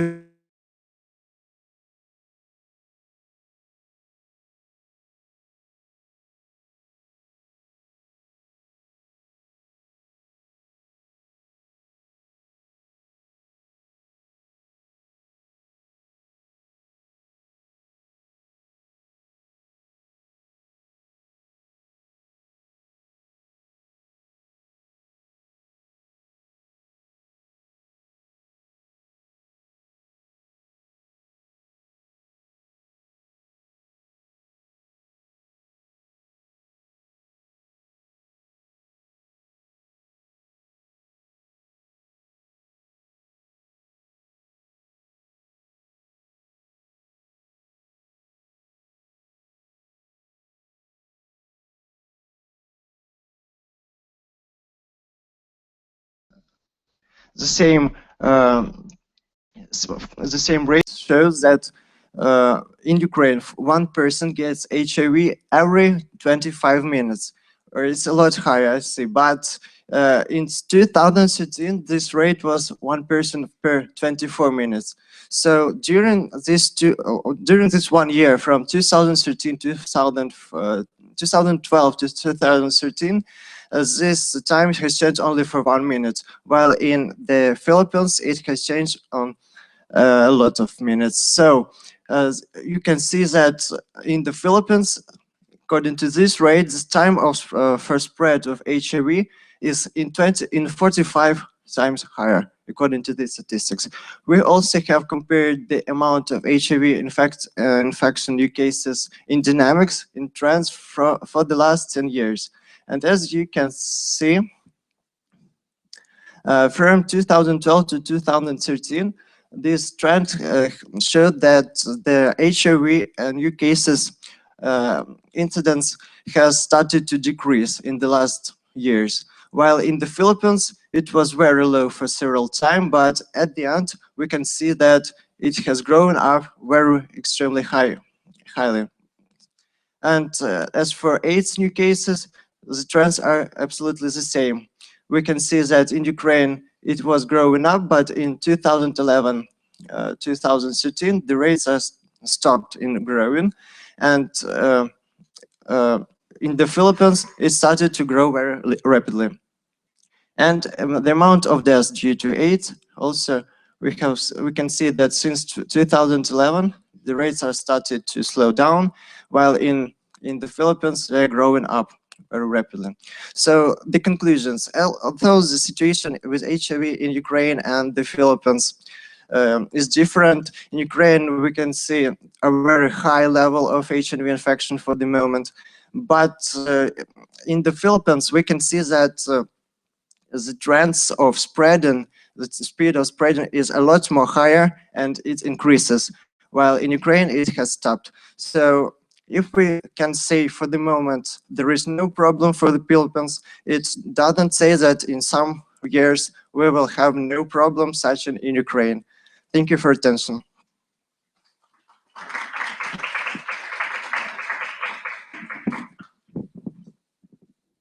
Thank you very much. Some questions?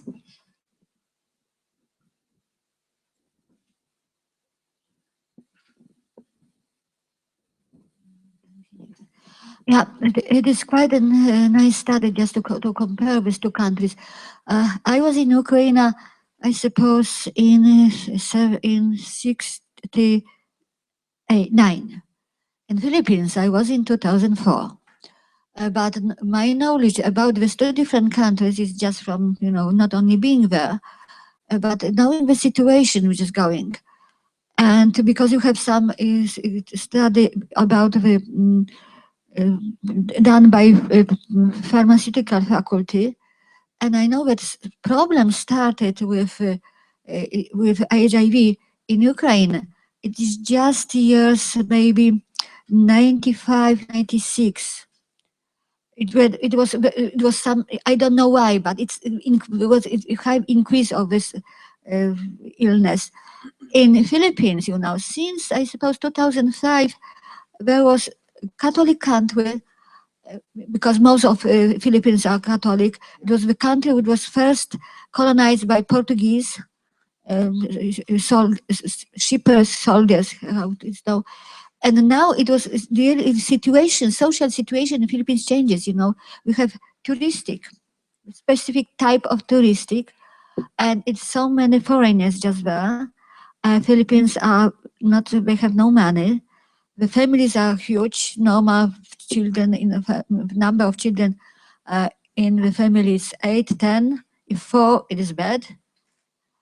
So it is difficult. Just they have low income, and I suppose it is a huge country with many problems. And I suppose for that, because of this, the care of the Philippines started to be lower than it was previously. But in Ukraine, I think how you predict, what will be going with this, taking into account the situation now, low possibility to get drugs, hygienic problems just now in some part of Ukraine, and I suppose you have not just now. You have in some part of Ukraine no statistic at all. Yeah, in the some parts of in eastern regions in the Crimea, we have no statistics since January. But in this work, I've taken data only till 2013 years. So for this work, it says And what will be predicted next? It will be difficult for work, but the statistical data according to HIV keep working in other regions, and we will continue working on this topic only in regions which are allowed with statistical data. Thank you very much. Thank you.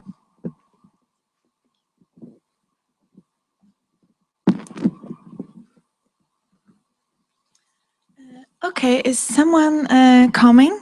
Someone new? Because it was our last presentation. Unfortunately, our session was shorter than we thought. And now we would like to thank all of speakers for interesting speeches. And now the jury will assess your work and choose the best. Yeah, but I want to have some speech to you, because I will not be tomorrow, and today in the afternoon I will be not. And I want to make some conclusions, okay? Not personally to every of us, but in total.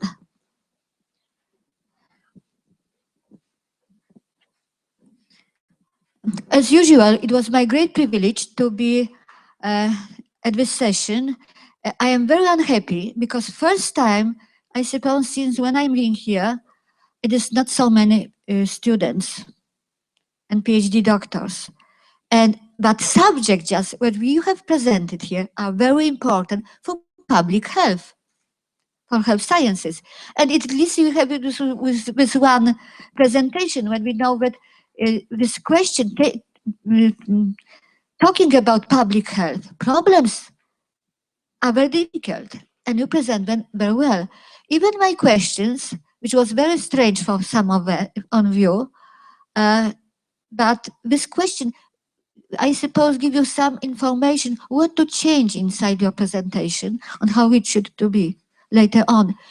being at the normal conference when it is not so nice atmosphere, and very often, people are very unhappy after presentation. I am almost 35 years in the science. Just now I am preparing 2 huge conferences in Berlin and in Argentina. So I exactly know what I'm talking about. Even if you have very unhappy question, every of you managed to answer. So it is very important. The next one, I beg you, just check your presentation every time, because when you present it in Saxon language, in English, your data, numbers, you must remember that they have no comma, they have point. I know that it's very difficult in Excel, in Statistica, to change this, but try to remember that when you make a comma, it is not comma, it's point. 2.5%. In Polish, it means 2,2. You must remember, because I try to find one presentation, oral or poster. And only in you, I haven't found that you have no this, because you have no data.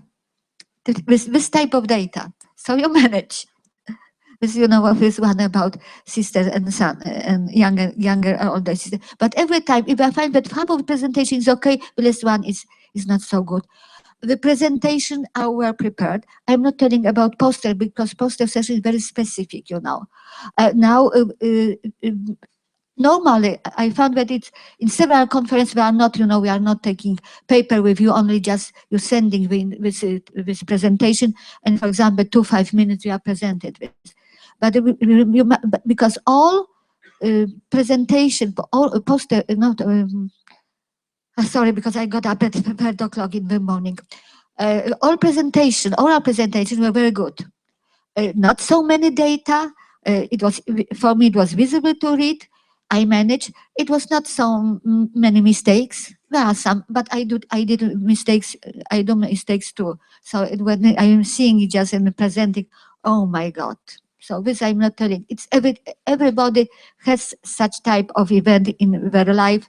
So it's normal. If you will be so correct, very brilliant, who are you in the next 20, 40 years? So you should learn. And I am very happy that I was here with all of you. And I am very happy that from Ukraine we have our guest. Your presentation are very good. And I am really very happy that it really started to be international conference. And your English are from year to year better.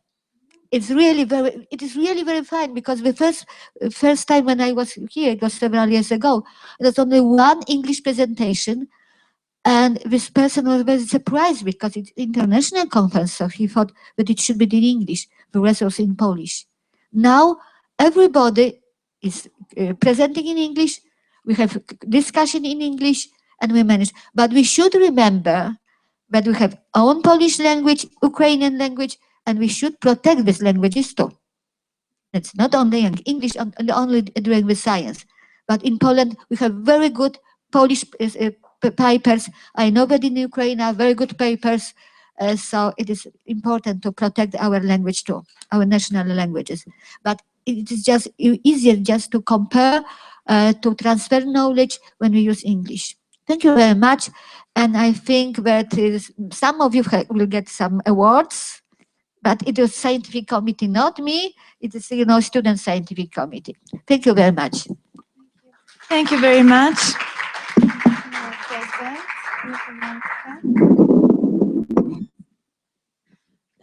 And now the jury will be assess your papers. I think we'll be back for 20, 30 minutes, maybe. Okay, so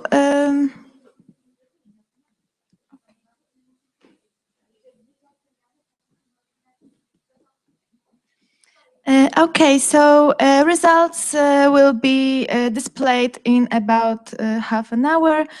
In the display cases at the entrance to the building, I think it will be the best. And you will see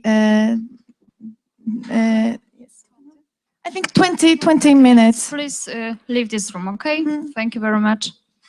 Thank you.